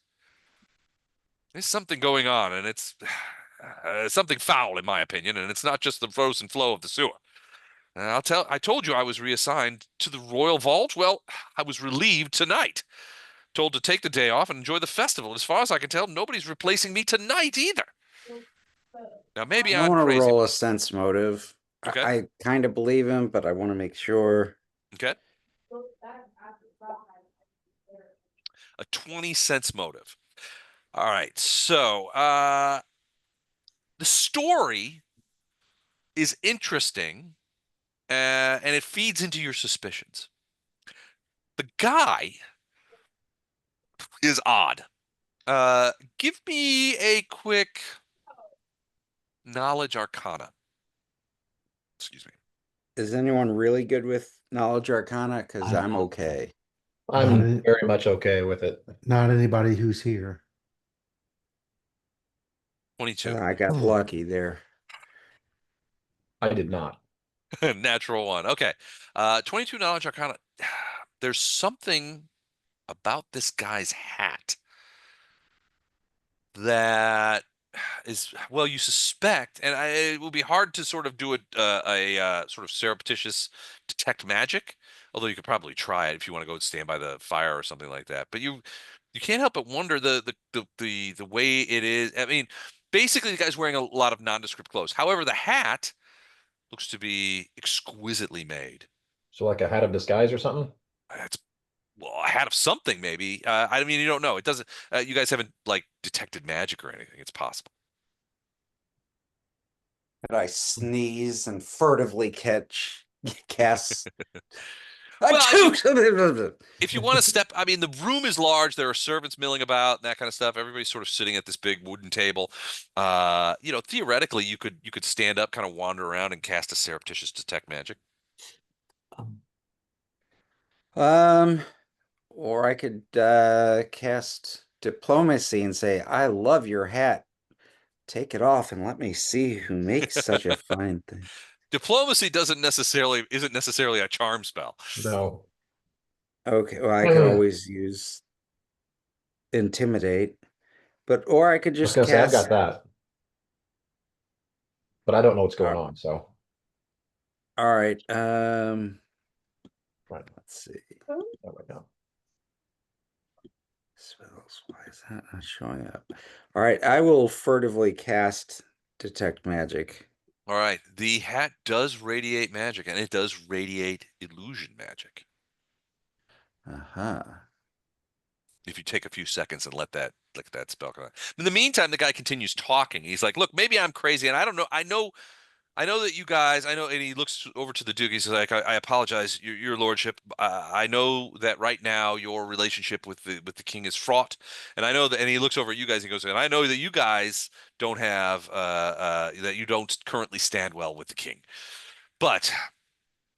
I didn't know who else to talk to. Something is going on, and I thought I'd have to tell someone, and it was you guys that I finally hit on that might be able to make use of this information or find out what's going on. My worry is that something bad is going to happen again. This would be the worst possible time with all the conciliatory efforts that are taking place. And frankly, I don't know that the king's aware of what's going on. It could be that the Sargavans are disappointed in that they can't move up the elite and that they're growing desperate. I don't know. All I know is what I experienced. I've been moved from guard post twice, and no one has replaced me, including the Royal Vault. No one is guarding. I have not been replaced as the guard of the Royal Vault. so wait a minute. Where are these people going down into the? So there's a little back door, and you guys, as this guy describes what's going on, you recognize that this is the place, the sewer area that you guys used to get into that one prison and get Jinnis out. Remember that? Uh-huh. And and what keys in your mind is when he talks about that there's a graveyard back there, by the back of the back of this prison. And you remember that in that graveyard, that was where Nina Glibglammer left messages for you guys and said, go to this town, meet us there. Here's supplies, which you guys left there in that, like, Mhm. so there was like that big obelisk, like a tombstone, and it had like a hidden compartment in the back of it, and it had all that material, like warm clothing and food, and that was where the letter from Glibglammer to you guys was. And you guys never went to that. You guys never went to that town. You left the supplies No. there and you skirted it. So, Well, so, But it sounds like supposed he's supplies describing a there. similar place. so a sewer, a cemetery, monks unloading huge casks of unknown liquid. He didn't say monks. He said priests, Priests. which was, I guess, I mean, if you question him on it, he he's like, the word he used was priests. And They met up a bunch of, so okay. a group of priests were waiting at the entrance to the sewer, and they met up with a bunch of men who unloaded a cart with casks. They were delivering wine. So these are obviously small barrels of some sort. The priests take delivery of the barrels. The guys leave, and then the priests grab the barrels and go down into the sewers. How big are the casks? About probably something along the lines of a 12-gallon cask is what you is basically the shape that he makes. Um, does the doorway into the sewer accommodate one man or two or three at once? Well, it's just he goes, I don't I he goes, honestly, I've never gone over there, and I dare not get too close. I was Okay. worried that I would get spotted. But they went down single file, so I assume it's like that. But they were carrying the casks, so Explosives. they must have each one of them was carrying the cask. They and based This on sounds how possibly they moved serious. them, they looked heavy. This sounds possibly serious. It sounds possibly like we should take a look Titus. sooner Oh, rather than sorry. later. It sounds serious. I vote we at least go take a look. Titus, have you told any of us your suspicions? Yes. After I cast the detect magic, I cast message, and said, I'm intrigued by the level of detail he provides, but something about my sense motives seems amiss, and my detect magic says that his hat is quite quite magical of the illusionary type. Okay. If you Uh, say that, then I'm gonna, in twin speak, tell Wraith, cover me. But I'm gonna walk up to him and I'm gonna say, I appreciate you bringing this to us. But this would go a lot further if you didn't come disguised. So when you say the word disguised, he backs up a little bit. He's like, I know not, your lordship, I know not what you're talking about. I've tarried too long. I must take my leave. And No, begins moving away. no, you're not leaving. And I oh. will say that with an air of authority in case our host. Yeah, the Earl's like, stop him. And some guys, and like I said, there's tons of security guys around. So like like four dwarves come rolling in. This guy starts to look a little like, whoa, whoa, whoa. This is not my plan. And so begins backing away and is like, I'm unarmed. I've only come to try and give information I Uh-huh. think will be valuable. That's all I've done. You should let me pass. I appreciate that. Why are you trying to deceive us then on who you are? I know not what you mean, sir. Let me have your hat. Oh, this was my mother's hat. I can't possibly give it to you. I'll give it right back to you. Give it here. Oh boy. I made her a vow, a promise many years ago that this hat would never Okay. leave my head. Okay, you're gonna break that promise. I want the hat. I told you I'll give it right back to you. All right, I'll give you the hat. Hold on one second. I have worked up a powerful thirst. May I have a drink of your ale, sir? No, Let's No, tie him up first. no, I want the hat before you do anything else. We shouldn't tie him up. Well, what if I web him? I got a feeling he's done it Well, the back. guards are right around him, so I are they got holding on to him or are they just like close to him so he can't get away? Well, they haven't like laid hands on him, but yeah, they're definitely sort of like they've got him bracketed. These guys are pros. how many doors are there in this room? One big one and several little ones. I'm gonna get up and walk over to the big one. Okay. All right. So I failed an intimidate and I still failed with a 19. Okay.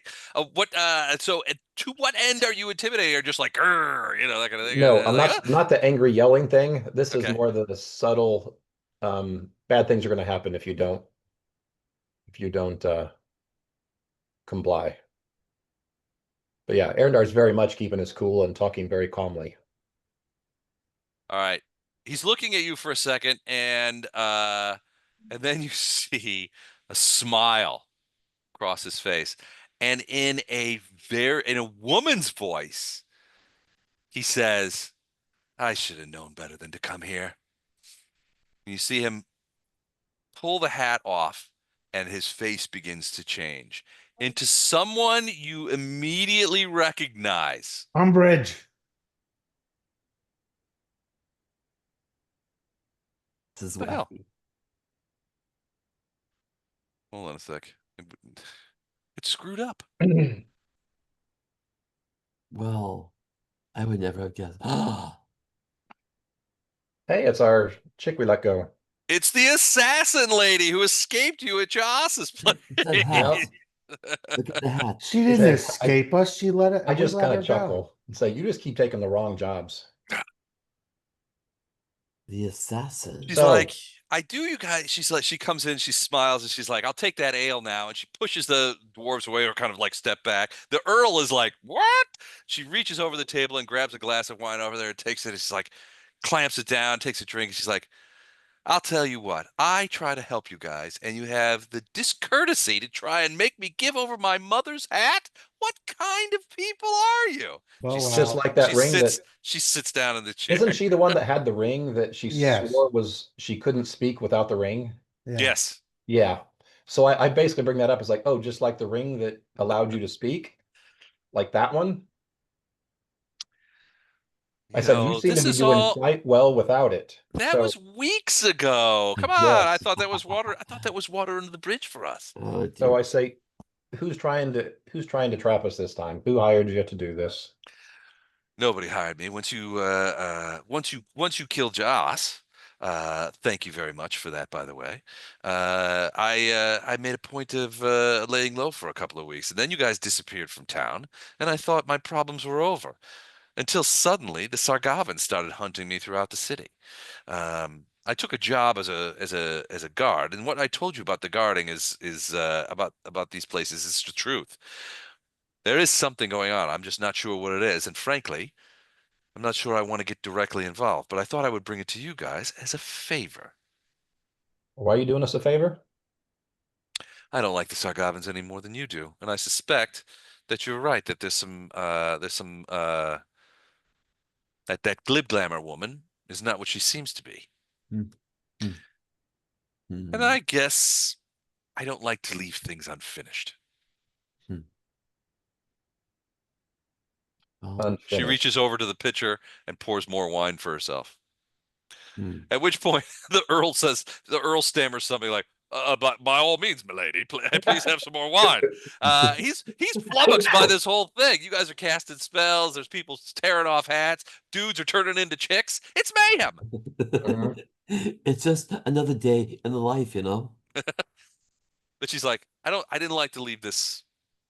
I didn't like to leave this unfinished. There's something going on here. And my thought is the Sargavans are behind it, and I don't like Sargavans. So why are they coming after you? What have you done? I think they're worried that I'm unfinished business. You're a loose end. Yeah. Well, we did foil you last time. You were supposed to kill our. I was supposed to. He didn't come with you to the city, did he? No, he didn't. They still owe me 20 gold pieces for that job. That's all you got for that, man. You. No, that was the bonus if once he was dead. Uh, I got my upfront money. I'm a professional. Nevertheless, I don't plan on killing him anymore. Hmm. I suspect that 20 gold pieces is gone forever now. But I thought I'd come to him. Also, the Sargavans are consorting with a new redhead in town. She says she's from Sequin. Not sure what her deal is, but there's What's her something going name? on. I didn't catch her name. Redheaded, laughs a lot. That's all I know. is that the chick that my guy hates? I don't know. Between you and Wraith, it's most redheads that you Yeah, guys are but against. that's No, there Katarina. was That's there was a Katarina. girl in town that kind of was on our side, but kind of not, and she rubbed Arendar the wrong way. That would have been, yeah, I think Chuck's got it. That was Katarina back in Yeah, Sequin. that's right. Yeah. Was she a redhead? She was. And dressed in red as well. Oh my gosh. See, I knew the reason I hated her. Arendar hates a lot of people, but there's usually good reasons behind it. Anyway, she says the Sargavans are up to something. I don't know what's going on, but they've taken me. I was doing some penny. She goes, first they stuck me as a guard in the some sort of crazy back door, which I figured was punishment for my lack of experience. But that was absolutely just fine with me because it kept me out of the public eye, and I didn't care. Then they took me off that, and I swear to God, I've been on this job for 2 weeks. They put me in charge of guarding the front door of the Royal Vault. That's kind of stupid. I have to say, I was a little tempted to try and maybe, do a little extra guarding on my own personal behalf when it came to the vault. Uh, That's what I know. Something's going on. These guys moving casks down into the sewers. Those sewers, I know. I don't know if you guys know this, but those sewers go everywhere underneath the city. mhm. So they could go. Who knows what those casks are? They could be explosives. They could be more poison. They could be anything. Surely, but I will guarantee you, I will bet you my throwing daggers that they are not wine. Hmm. Well, the last batch they brought in here killed half the king's family, so I don't know. You think they're going to try and finish the job? to be honest, when I saw you were being deceptive, I thought you were trying to goad us to go down there to frame us. I got no Nina, reason to Nina's frame already you. tried once to frame us for something, and she You've failed. you've done me a couple of favors already, and I don't like to leave those books stacked against me. So I thought I'd bring this to you to sort of even up the score a little bit.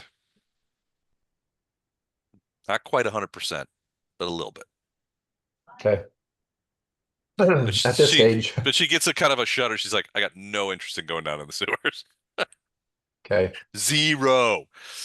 Arendar just shakes his head, grabs the nearest flask, and drinks from it and sits down. Okay. Like, all right. She's Did you like, she did you hear me say I took the bow out? what, over by the door? Yeah. Are you gonna kill her? Well, I haven't decided yet, but it's still an option.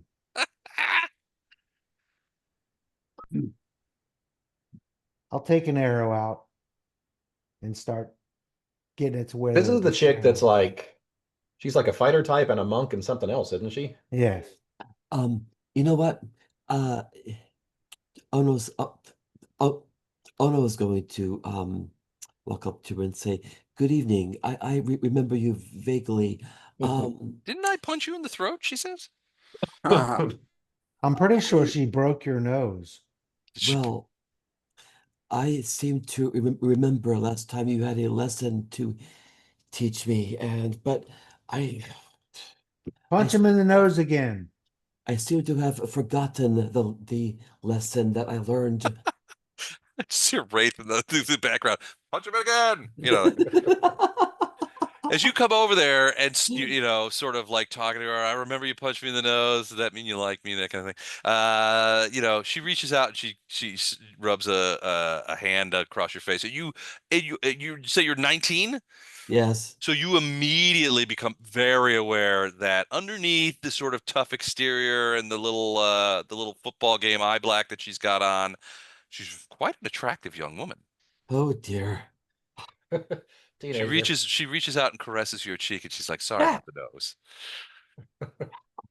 I, I, I, At Unless this you liked stage. it. okay. Excuse me. I'm gonna go over I have to go away and for 6 minutes. I'll be right back. For 6 minutes, I'll be right back. 6, you stallion. Where's the nearest bathroom? I'll be right Ono's back. gonna humbly retreat. Boy, completely routed by the enemy. Okay.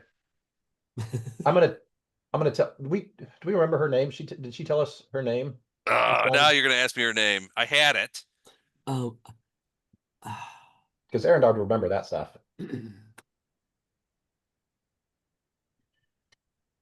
One second. I will find it. Okay.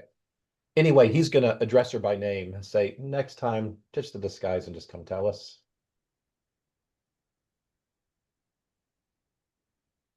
I suppose I could do that. Although I hate to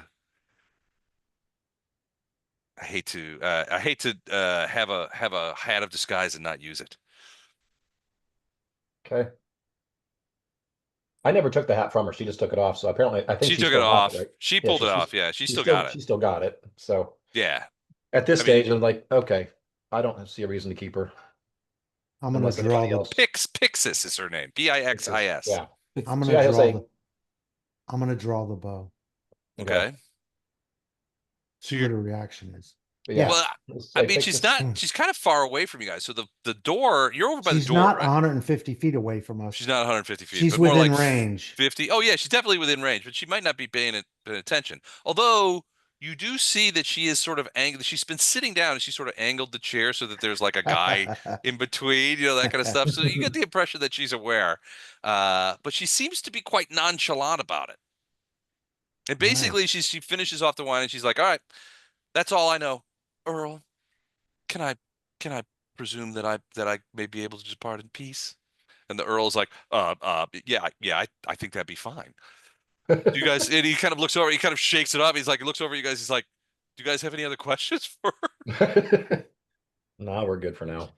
And he kind of recovers himself. He's like, Lady Pixis, would you prefer to stay for a little while? And she's like, oh, she stands up. She's like, oh, no, I can't presume upon your hospitality any more than I already have. If you'll have your men escort me to the front door, I will take my leave. And she looks over at at Wraith over by the front door, and she just gives you a little wink. Oh, oh my God. I'm gonna walk towards her Okay. till I get within 30 feet. Okay. And then you just stop, or are you gonna fire? No, I'm just gonna stop. All right. The Earl kind of like is like, oh yes, of course I understand you have to leave. He's like, men, escort her to the main door. And they sort of form up around her. One guy in the front, two guys on the sides, and they begin moving towards the door. They will walk right past you, and she sort of looks at you. So you can see her eyes sort of dart down to the tip of the arrow, and then back up to your eyes as she sort of walks away. I'll wink at her All right. and then put the arrow and the bow away. Okay. And so then she departs. And so there's some like there's a little information for you. So to basically I the apologize to the Earl. Say sorry about that. This has kind of been our life for the last month. this is yeah he's like, oh no, don't apologize at all. This is great. So you get the impression that he's finding this very entertaining. And then twin speak, I'll tell my brother, I like her. Yes, that's why I let her go. All right, so basically Pixis said a couple of things. One, she's been on the run from the Sargavans. The Sargavans who are working with Jaas, or you suspect, well, you don't have, I mean, you have some information, some evidence that the Sargavans and Jaas were working together, and Jaas admitted it under Speak with Dead, if I recall correctly. But I Yeah. mean, direct evidence. It's mostly circumstantial evidence, which you have provided. I'm assuming you have Well, provided to Gallo and those guys. we still had the body, so You we still could have have Joss's body. we could have asked the questions the next week and had witnesses there that this is what he answered and this is what he said. You could still do that. Yeah. Yeah. So, all right. So and I'm assuming you brought the body with you, just lugging it around. No, it's in the bag of holding. It's in a bag of holding. Oh, that's right. That's right. Okay. Okay. So, Poe's been casting gentle repose on it, so it just stays. so it doesn't, Okay. Yeah, so it doesn't stay. All right. So Pixis basically said she's been on the run. The Sargavans have been hunting her, but she's been dodging them. They assume it's in retribution for Jaas, and they either want to eliminate her as sort of a loose end, or they want to interrogate her, which is even worse, and find out more about you guys and what happened to Jaas, because he sort of just, I mean, it was Disappeared. well, there was a lot of witnesses, but like I said, none that would testify in a court, but certainly some that would talk about these people that came in and attacked the bar and killed everybody, except for Pixis, who managed to escape. That kind of thing. So you could probably assume, based on Pixis's narrative, that they were trying to find her, that these guys were trying to confirm it was you guys, because they've met you, right? Yeah. You guys went and talked to them. to Ceramus Yeah. and his orc friend. And his half-orc friend or whatever. Yeah, or his orc friend. half orc friend, which I don't have the name, but Ceramus is this like the Sargavan ambassador. Right. Um, so she's been on the run. She uses her hat of disguise to change into some dude, gets a job with as a king's guard, as a guardsman. She gets put in the butthole and some crap job where she witnesses something very strange, right? These casks being delivered, not to the castle, but taken down into a sewer area. You know from experience that there's a variety of shit going down in those sewers, not up to and including access to old prisons and stuff Old like that. prisons and stuff. Who Yeah. knows where else to go? Pixis herself said that she said, and I think I'm quoting myself in saying, you guys know that those sewers go all underneath the city. Because remember, you talked to a cartographer Yep. about those sewers and caves. Yeah, We we got have the maps and map. stuff. You've got a map.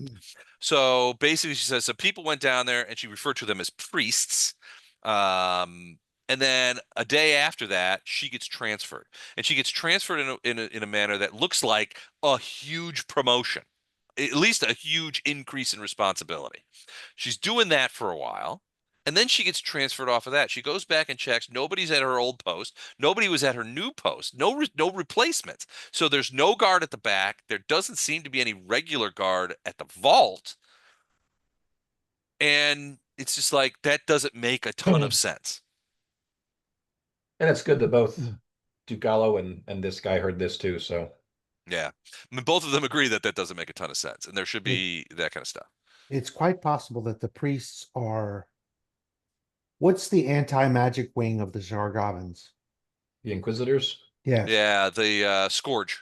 the Scourge. yeah. It's quite possible the priests are Scourge and that they're setting up in the sewers below the city.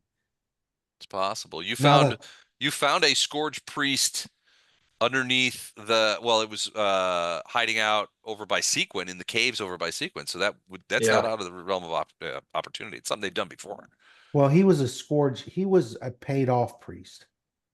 He wasn't even one of theirs. He just did it for the money. Oh no, that was the hydromancer. He did it for the money, but the Oh. guy in the cave Oh yeah. was a scourge was a priest from the Scourge. Yeah, he was torturing the people who teleported in and got sucked to their trap thing. And Yeah. Yeah, their teleport trap. which oddly does not affect Umbridge.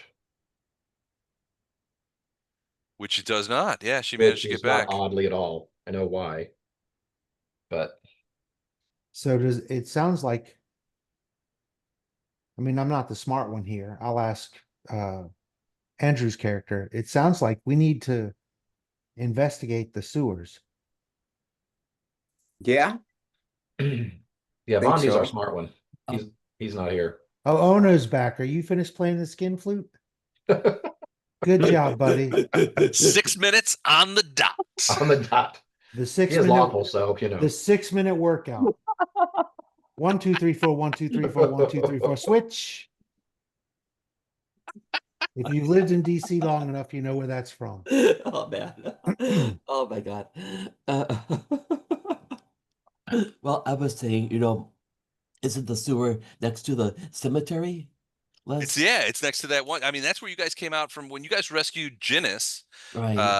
the Duke Gallows guy, and brought him out of that like old prison. Gotcha. That connected to the sewers. But yeah, you guys went to a cartographer and he provided you with maps, which I assume you still have, Yeah, we of have a these map of the sewers and sewers. caves that sort of go all underneath, that sort of undercut a lot of things. And it's a lot like, and it's not just like there's sewers, but part of it is sewer, part of it is old pre-existing caves.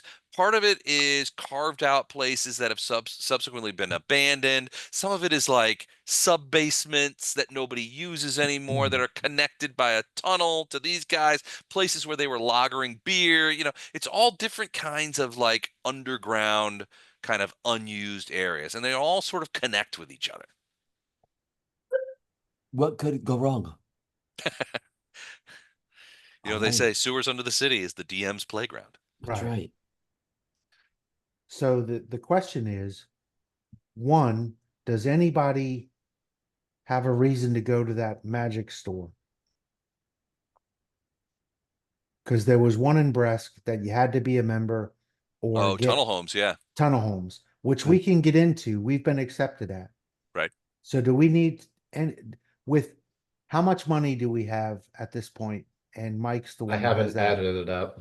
Right, but do we need to go there and try to set up, or do we just need to go to the the sewers? Tell you And what, can we retcon and just say we're gonna make a stop by the store, and once I get everybody money, if they want to buy anything, then Yeah, we can do absolutely. it after the fact. But it'll happen, right now. Yeah. It's just Okay. they won't have their numbers and until how much time do Monday. we have to investigate the sewer before we have to be back here to be where Duke Gallo needs us to be Right. to either protect him or show of whatever we're supposed to be by coming here? Well, he's like, I've got to be part of the festivities over the next 48 hours. So I was hoping that you guys would either participate in the festivities or take part in, something called a skill challenge. We can, but you've heard what we've just heard. Skill Yeah. challenge. So yeah, I'll tell them you've heard what we just heard.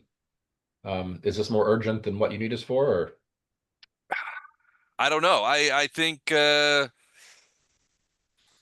I think you need to stick with me for now. And so plus don't go? you don't have like half your crew with you tonight. Oh yeah, so don't go in the sewer now. Okay. So stick with him, festivize, Okay. and when we can, we'll go investigate the sewer.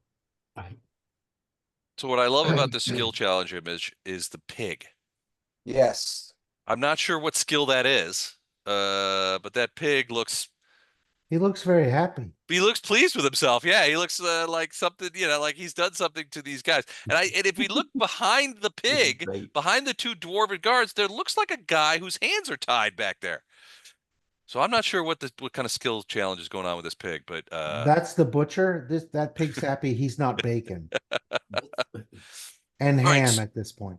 So after this intriguing evening, you guys get a good night's sleep in the safety of the Earl's mansion. And the next day, the 2 days of festivities start. And with it comes a skill challenge for you, as you guys are encouraged to be with the Duke and take part in the festivities. So here it is, skill challenge. Oh, wow. All right, there are 6 separate events in this skill challenge, Hmm. and there are all these festival events that are taking place. The first one is Bresk Idol, a festival stage where contestants perform before roaring crowds of dwarves and men. You can sing, dance, comedy, do anything you want, but you have to.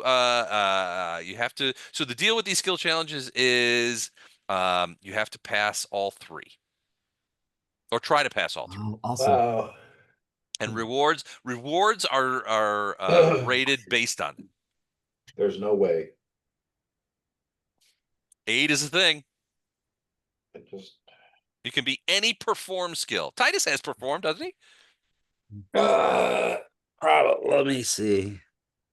All right. The next one is Stone Chef. Competitors prepare a dish using rare mountain ingredients in a set amount of time. Yeah, I don't have cook. I Third is do. the old. Do you really? Excellent. Yeah, because you gave us all a skill to be able to that we did when we were in Gates Pass. I Oh, don't that's have right. I don't have much skill in it, but I have profession cook. Excellent. Next skill check is the old pump and dump. Is a mock joust on wooden steeds where laughter counts as much as the hit. The fourth is ready to rumble. Contestants grapple in a sand ring before a roaring crowd. Hmm. The next one is the Sabaton Sling, where rings are set at varying distances and competitors hurl weighted iron horseshoes and try and hook them onto the rings. And the final one is a Expecto the What Now, where casters face off in a controlled magical exchange, testing precision more than lethality. I'm Wow. sorry. Have you guys seen that meme? Which one? Well, in the movie, he says Expecto Patronus. Right? They've got a meme of him doing that, and it says, "It's pinned to my scrotum." Apparently, the guy who played the redhead guy who was Harry's friend, Ron Weasley. Ron Ron Weasley. Weasley, in real life, he was filmed at a gas station. He was filling up his car with a gas station, and he held the thing up and he said, "Expensive petroleum." Yes, And they've I've got him on seen video doing it. I've seen that video too. I thought But that's pretty good. the it's pinned to my scrotum thing was like a bad lip reading. They Okay. had the video of Expecto Patronus from the guy who played Harry Potter.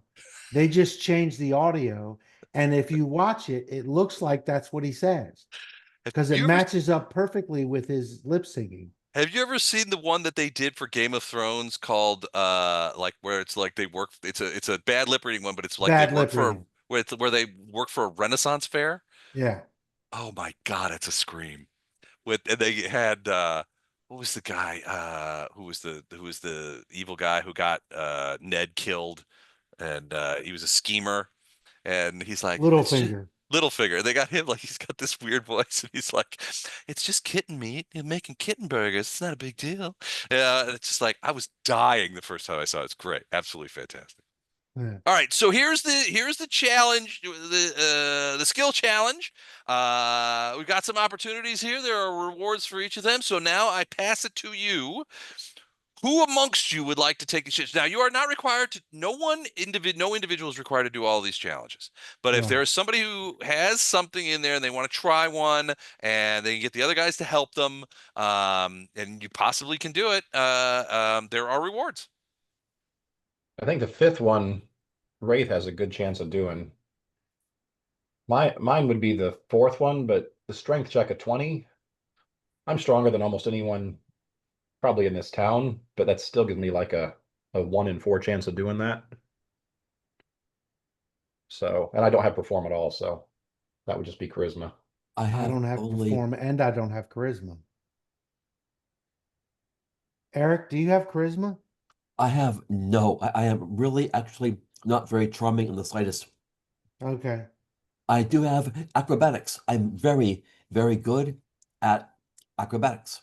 So I'm thinking that perform is Titus's issue, and there's not really anybody that can support him in that. Good night, guys. Night, dude. Good night. Good night, dude. Good night, kid. See all still- that complaining, and now you stole my stuff. He's taking your lines, bub. That kid stole my line. Kid stole my line.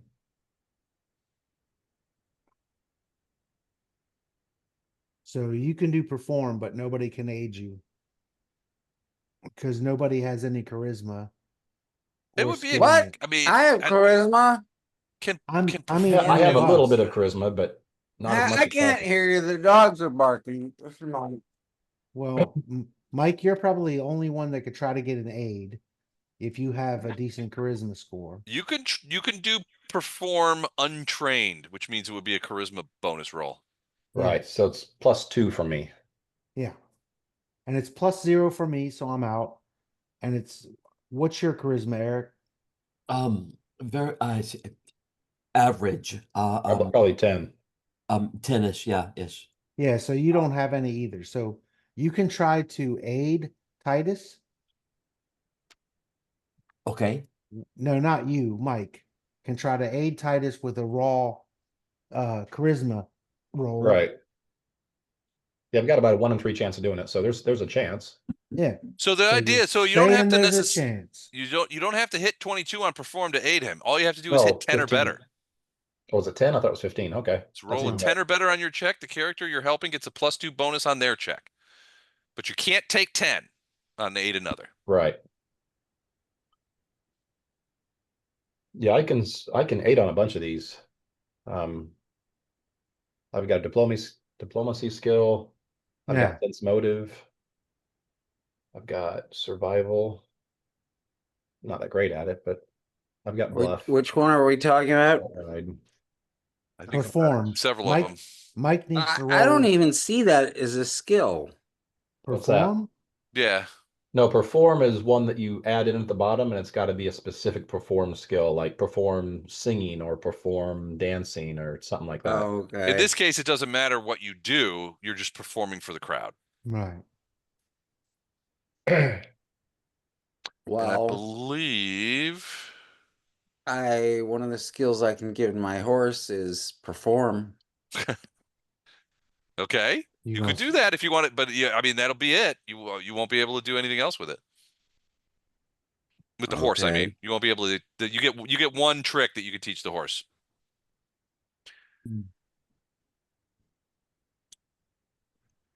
Well, a horse that can distract mass audiences is pretty valuable.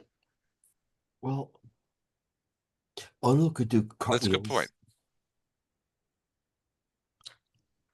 Everything else I can probably pass, no problem. My diplomacy is plus 21. My sense motive is, well, Mhm. it's plus 8. It's perform. I don't. I'll be right back. I'm gonna get some soda. I I can't really help but if I can get to pump and dump level 3, then I can really help. I can possibly do something with ride. I do have a good handle animal, but perform I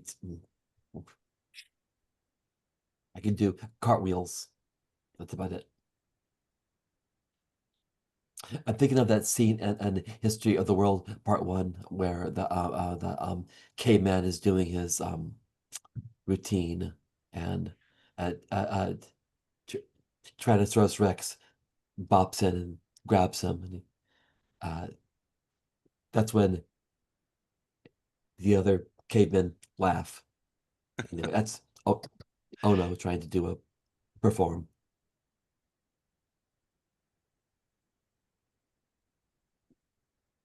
All right. So have you guys thought about and decided what you want to try? Ah, Well, do we have to do all these events? No. You can pick and Oh, choose. And and the reward is based on the level of failures to success. So you could still if you miss one of the 3 checks, for example, right. you still may get an award. Okay. But yeah, you don't have to do all of them. You could pick and choose which ones you want to do. You can do all of them if you want, but So you are not required. do we not want to do the first one? um, Well, can I do it? Bresk idle? Because I think Mike can do diplomacy and sense motive, and I can aid in sense motive. But that 22 perform, Well, that's I've what only I'm got a 2 saying. charisma, so So, like he said, if you only get 2 out of 3, you still get points. right. So the question is, do we want to do the first one? We know perform is probably not going to go well unless we get lucky and Andrew rolls a high roll unaided, or if he has performed, whatever. Or for that matter, anybody who doesn't have performed can roll a d20. If you fail, you fail. But the second 2, we got a good chance at getting. well, diplomacy I can definitely get because I've got plus 21. Sense motive, I'm plus 8. Yeah. So how many of you can there's 3 of you that can aid Andrew to try and get that perform skill. Yeah, I'll give it a shot. All right, so you guys want to try Bresk Idol? Sure. All right. Andrew gets up on stage, drags you guys along with him. Oh, great. And now he's got a thing. Andrew, you're perform. What is it in? Do you have a delineation, or are you just going to go up there and story tell, or do you got a song in your heart, or Well, I too have the a Lord hat of the... of disguise. Okay. So I'm going to disguise myself as a talking horse. Ah, all right. Wow, that's awesome. Sorry, I didn't aid you because I rolled an 8. Um, All right. So no aid there. I barely. Arendar squeaks out an aid, so +2 on your perform check. What about you? What about you, Ono? yes, sir. How would I do that? Charisma. If you don't have performance skill, you can do it Just untrained, which is basically your charisma bonus. So so if a you got d20. 10, so just a raw D20. Wow, Ono steps in. People starting to think it's his horse. All right, so that's +4 on your perform roll. What is your perform bonus? I don't believe I have any So you're perform doing it bonus. untrained, so your charisma bonus. Yeah, my charisma bonus is pretty good. All right, let's hear it. You get +4 added to that bonus. Probably either 4, 5, or 6. Charisma is +8. +8, so 12. So that brings you need to roll a 10 or better, 50-50 to get to check that one skill. Okay. I'm going to recite limericks. Okay. And you rolled a natural 1. Oh, So you wow. get out there and everybody's like, Eric is mugging his butt off and that kind of stuff. And Chuck falls off the stage and Arendar manages to provide provides the thing. But these limericks, maybe it's because you're from Gate Pass and limerick styles are different, but they seem to go nowhere with the dwarves. And hold on, you get the crowd begins to grow restless, distracted, or mildly bored. So that is a fail. Oh boy. Oh boy. Well, we tried. We tried. All right, well, let's go diplomacy then. All right. I'm going to say, come on, guys, that talking horse was the best. I give you a +2 without even trying. 31. 31. All right, that is a success. So you succeeded. You're like, that talking horse. People are laughing. Some of them are clapping. Some of them are throwing trinkets up on the stage as like gifts. Sort of think when you show your breasts in New Orleans at Mardi Gras time, that kind of stuff. And so they people are starting to warm up to you a little bit. You got another one, sense motive. Try and figure out what the crowd wants. Okay, I'm a That's my +8 aid. here, so any help would be great. So Yeah, a that's- +2 from Arendar.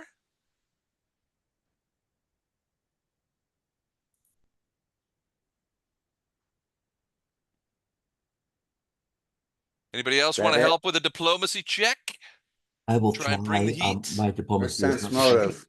You got to What's beat a your- 10. Eric, what's your survival? What's my who? Survival? Survival. Nothing. I can try it. Okay, just D20 then. Okay. He gave him 2, so. All right. So that's +4. All right. Chuck's still Okay. gone. So +4 on your sense motive. So right now you've got right. you've got an additional +8.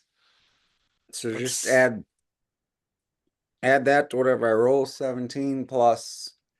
Oh, 17 +4 is 23. That easily makes it. So 2 successes.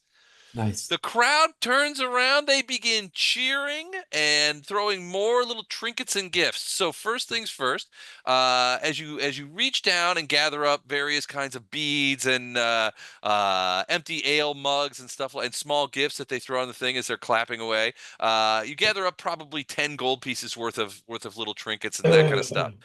But as you step off the stage, you have a guy comes up to you and says, "Well done. That was well done. Here's a little something for your efforts, and thank you for playing Bresk Idol." And he hands you a small but certainly functional a little harp made out of silver. Can I detect any magic on it? You do not detect any magic on it. Okay. But it is worth some money, probably 40 gold pieces. Add that to the 10 gold pieces of trinkets, a 50 gold piece haul from some poorly written limericks and a lot of work in the crowd. So well Okay. done. All I right, knew I should have done those centaur lyrics. But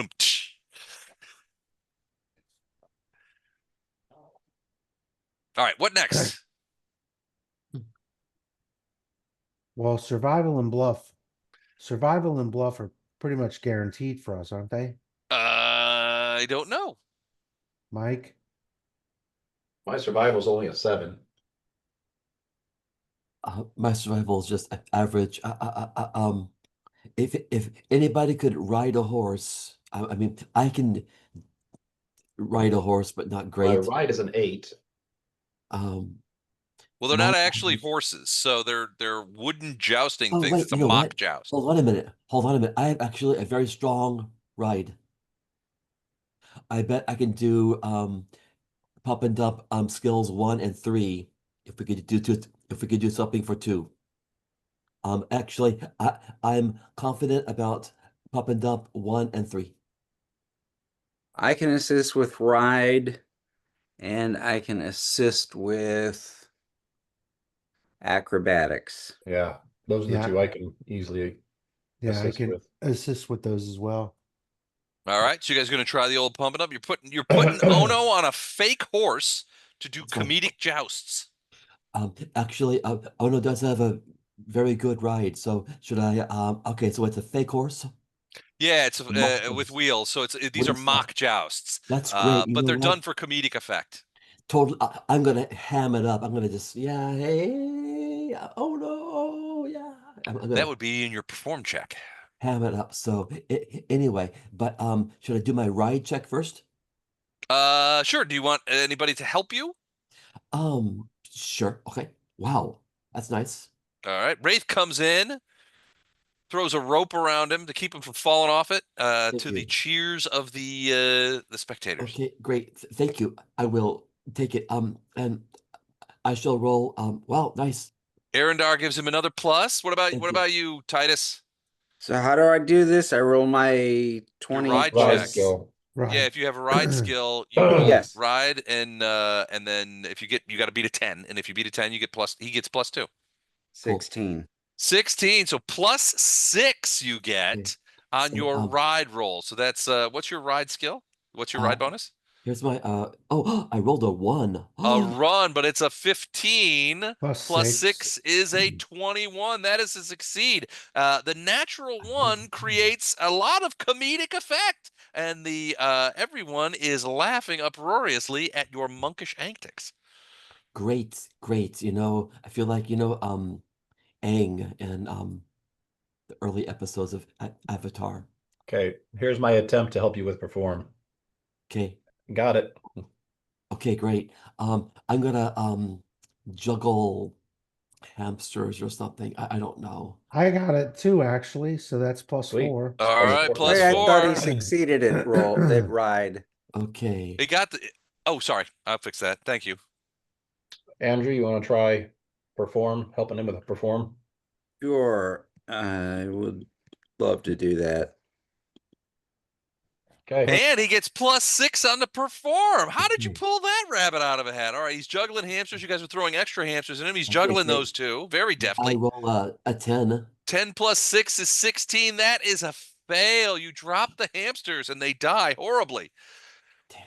Well, they're hamsters. You know, that's Well, gonna that was a performing danger. is not my Yeah, forte. hamsters dying horribly is their job. It's kind of that's their thing. Sorry, Uh, guys. I tried. That's okay. You could still try Yeah. the last one, the acrobatics check. Sure. You know what? And What's your acrobatics? it's awesome. Plus, can I use the key point less? If you want, Wait. how are you going to use that key point? Wait, would that be cheating? No, not at all. There's No. no cheating in this. This Okay. is the festival. You can do Let's anything you say want. I can't fail this one, so I give him +2. Okay. I was gonna use this one. A key point to achieve perfect balance. It treats For the any balance. acrobatics attempt made to balance as if he had rolled a 20. Yeah, you can use it. Lasts for Oh, 1 then minute, he so you didn't don't even have to do it. So yeah, that's an auto succeed. Yes, sir. So you're standing on top of these things, taunting everybody. The crowd is going crazy. They're loving it. Okay. You're having a good time. In that you are and you are you are a guy comes up with a big conical paper hat that says champion fool on it, slaps it on your head and says you win, and the crowd Wow. roars with laughter and admiration. All right, great. I love it. I So love in it. this Wow. case, he hands you the grand prize in this case. So you've won this event. The grand prize here he brings out is a pair of boots that are covered with dwarvish runes. Lovely. Thank you. Thank you. And Honored. they do radiate magic. Great. He tells you that these are perfect for climbing on stones, and basically it is a reward that says you can do spider climb on stone 3 times a day for 5 minutes. That's awesome. Thank you. Honored, sir. Thank you. I will add that to my gear. Stone boots, stone climbing boots. Okay, here, let me just add that in. Thank you. Cool. All right, what's the next challenge? Guys are ready to rumble. I'll do that one. Ready to rumble. So this is a wrestling match. So to aid me, everybody has to do their CMB plus D20 and get over 10. Yep. CMB plus a D20, get over 10. Yep.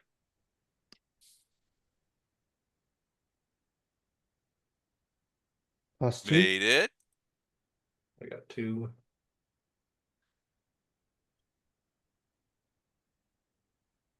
Anybody else helping him? I will. Titus, your CMB, my man. I'm trying to find where that All right. is. Remind me what to. Oh, here we go. Okay. CMB for you, Eric. Got it. There it is, 23. Nice. Could have done it himself. And 19, so +6. So Awesome. We're gonna win the whole 6 series. plus 13. We're the best at this. Is your bonus 19? With everything they've given me. 30. You kill I it. have great faith in us. Okay, so now take your strength bonus, which a lot of you will probably be 10. All Some right. of you. And You've try to got get your over 10. opponent in a headlock. Great. Strength bonus attempt to help. I Successful. rolled a 6. Darn it. Ooh, I'm sorry. Ono didn't make it. Wraith didn't did make make it, so +2. Ooh, and Titus rolls a 19, so strengthen it in there. Titus. So +4 on the strength bone. 4, so Okay. that's Go, man, go. 23, got it. Nice. Well done. It's and then perform. perform. Yeah, I suck at this, so any bonus you guys can give me would be Nope, very sorry. Nope. Wraith missed his bone. A 12. Eric got his +2. Titus, what do you think, buddy? Hits it with the +4. All right. Perform 18. Can you make it? You get +4. Charisma bonus. Play to the crowd. 16 + 4 is 20. That is a full success. Woohoo! Ready to rumble. We did great there. All right. 2 of those All I right, wouldn't have got without the aids. Well done, team. So in this case, you have so the guy comes up to you and he has a curved goat's horn, inlaid with silver, radiating magic, and he says, "This is for you have instilled fear in the hearts of all those who would wrestle you, and in exchange, I give you this horn of the hearth, which is +1." Against fear for your allies once per day. If somebody tries to scare you, you blow this horn, and everybody who can hear it amongst your allies gets +1 on their saves. Horn of the Hearth, it's called. Okay. All right. What else we got? Anybody else? Any other takers? Sabaton Like I said, the sling. next one I think Wraith can probably do on his own. Yeah, but you guys can aid. My sleight Yes. of hand is +18. Okay. So it's not guaranteed. Just So -4.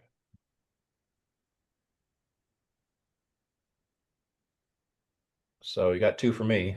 All right. I'm sorry, what are we rolling for? Just Sleight of hand. sleight of Aid. hand. roll and add your decks. Oh, okay. I doubt either one of you have sleight of hand. I don't. I could I try. have decent decks. Right. Sleight of hand, I Mhm. think, can be done untrained. Let me make sure. Oh, sleight of hand. Is that what it is? No, it cannot be done untrained. So unless you have some sleight of hand skill, you cannot aid. I was gonna say I do, so Okay. Do you not either, Andrew? I don't think so. I don't see it. I don't. 28 plus All 2. right. Well, that is more than enough, even without extra help, to get that sleight of hand thing. So there's a success. You sling one of these heavy horseshoes, and bang! It hits the thing, and through the cheers erupt from the crowd. Yeah, that's great. Perception. Say perception, I can't fail to give him a +2. Okay. Well, So if you +2. can you not fail the challenge? Well, it's your Uh, challenge though. You're the one doing it. Yeah, you're the one doing it.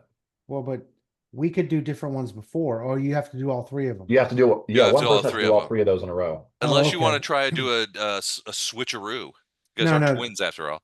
Yeah, no, that's good.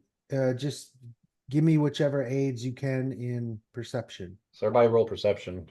Ooh, Titus with a natch 1 on the perception aid. So that's +4.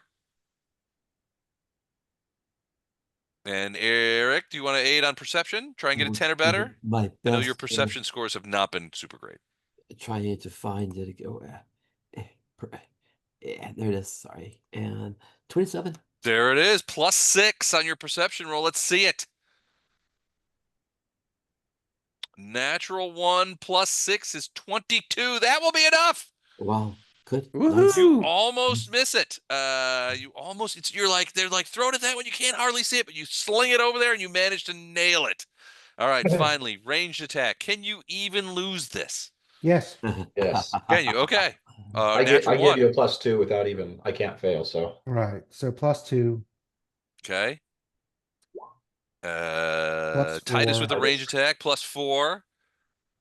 I, you know what? I will try a range attack with my shuriken.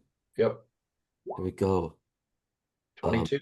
That's good. 22. That is a bonus. So +6. Everybody contributing. 23, that is it. That is going That's to be what- 29. So that's yeah, what- that is a big win. People go crazy. You have creamed these guys on this one. And so the guy comes over and he says, in exchange for your deft performance here, he goes, I want you to have these. And he opens up a little box and it's got a set of leather gloves in there that radiate magic.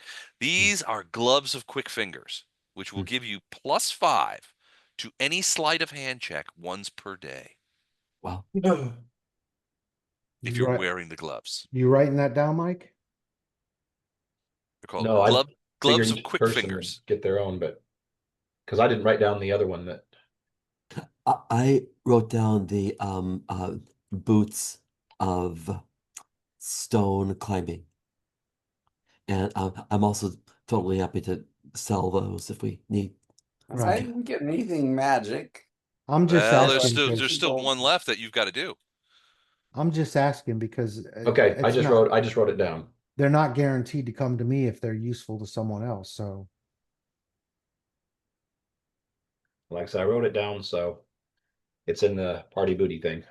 okay, good. We have one more. Spellcraft, concentration, and knowledge arcana. That's That's- all Titus. That sounds like all Titus all the time. Okay. I've got several of those skills.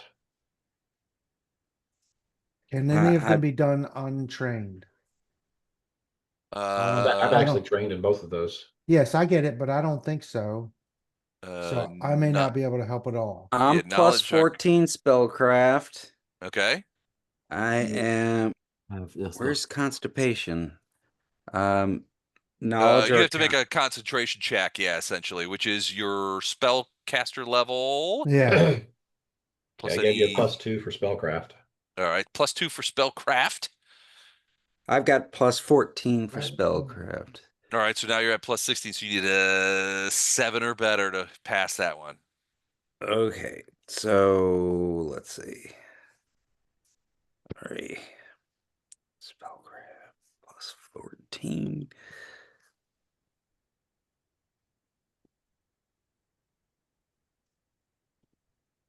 There it is, natural 19, big one there. You creamed your first opponent in the spell duel, the magical duel that you're engaging in. You go on to the second round, and you need to make a concentration check of a 22. So I think anybody who can cast a spell can cast concentration. So I ask anybody else, does anybody else have a spell? Nope. I have no spell at all. Wraith, do you cast any spells? No, he doesn't. All right, so something interrupts you. Make a concentration check. When you make a concentration check, you roll a d20 and add your caster level and your ability score modifier. So in your case, it'll be 8 plus. What's your charisma bonus? Oh, geez. +8. All right, so 8 plus 8 is 16. So you need to get a 22. Nobody can help you here. You're on your own. So you need to get a 6 or better on the die to succeed. Okay. 6 or better. 20 An or you got an 8, so 24. That is a second win. You're well on your way to being the dual champion. All right. Knowledge Arcana, 22. You're puzzling out the ways your opponent will try to cream you, but you've got the edge. I can't help you. Okay. Can give you +2. +2 Woo! from Mike. Hit him in the Knowledge Arcana, Titus, he yells out. Anyone else? I got nothing. You can't do it untrained, so unless they have Knowledge Arcana, they can't aid. So Okay. I don't think either of them have that. So here you go. So +2. What's your knowledge Arcana bone? I don't recall. I just know I have it. Okay. Check. We're gonna need to know. Well, I just roll. I Just roll flux. it and add 2. Okay. Ooh, 13 plus 2 is 15. So that is a fail. You don't have any bonus there? I don't think so. No, I'm surprised as a sorcerer you would not have knowledge. Because last time I rolled it, it was It's an 22. intelligence skill, so charisma casters aren't going to be that great at it. All right. Well, still you have managed to reach the highest echelon of the duelists. So, as they are giving out the prizes, they give the guy who beat you gets a prize, but the guy comes to you, he says, "In second place, you get your choice of one of 2 runes." On one hand, we have, and I lost the damn thing, the rune of clarity, which once per day will give you a +5 check on any spellcraft check. Once per day, +5. A rune of clarity. Or a rune of remembrance, which once per day will give you a +5 check on any one knowledge check, including knowledge that you do not have. I'll take that one. I already have +14 on spellcraft. There you go. All right. So it's the rune of remembrance. You get a +5 to any knowledge check, including those that are knowledges you don't have. So it essentially gives you +5 in every knowledge once per day. Okay. So I is wrote that that on the a sheet. worn thing? I'm in Hero Lab where I was going to say, I wrote it on the sheet. I'm sorry? I wrote it on my Got on the party booty sheet. sheet. Okay. It might not be in a hero lab. It might be it's custom. Gotcha. All right. Well, as long as Mike has it, I'll deal with it later. All Thank right. you, Mike. So there, I don't think nobody's going to do Stone Chef. That's not my strength. All right. Well, you guys have done very well in the skill challenge. You've got plenty of rewards. You've demonstrated that Duke Gallows men, even the ones that aren't dwarves, still have plenty of rockin' skills. And at this point, I have to personally admit, on a personal level, that I don't have anything else prepared for you guys tonight. That's okay. It's Man, 11 so what are we o'clock going to do for this anyway. next 6 minutes? Oh, we Yeah. got 6 minutes. All right. Well, honestly, I was surprised you got this far. But as you can see, it was a sort of interstitial one. We were missing a lot of people, so I hope you guys weren't disappointed. Great time. Sounds good. All right. Awesome. Well, cool. So that's all I have. So next time we play in 2 weeks, we will begin with our full crew and consider what to do about the information that Pixis provided to you about the goings-on in the castle. All right. And Mike is going to send out the money and item stuff. So For then, Tunnel Homes? Okay, yep. yeah. So if we get all of the money and items that we have, if we want to do it in the off time, is it book value from the SRD or It's how are half. we doing it? Half? You get half. Sell back is half. Yeah. Right. But if you're buying it with gold and you if look on Then it's book SRD, value. book value. It's book value. Although for certain pieces, depending on it, some pieces may not be available, and some pieces may be more expensive Right. depending on what it is. We'll make it. We'll look on a piece by piece basis. But yeah, typically book value. Okay. All right. All right. Everybody happy? Very happy. That was great. Thank you. All right, great. Well, thank you guys. This was awesome. And I'm looking forward to getting started next in a couple of weeks. Awesome. Thank you, Les. You Have a bet. good week. Bye, everyone. everybody. Don't Good night. forget, Andrew. I don't know if you're since you're local. Mike, you too. I don't know if you're considering stopping by at Archon on the first weekend in October, but I think you should. We're going to be playing miniatures games. We got role playing games. It's going to be great. Okay. I wish I could be there. Good to know. All I'll right, give guys. it consideration. All right. Have a good night. All right. See you guys. All right. Good night, See everyone. y'all. Bye.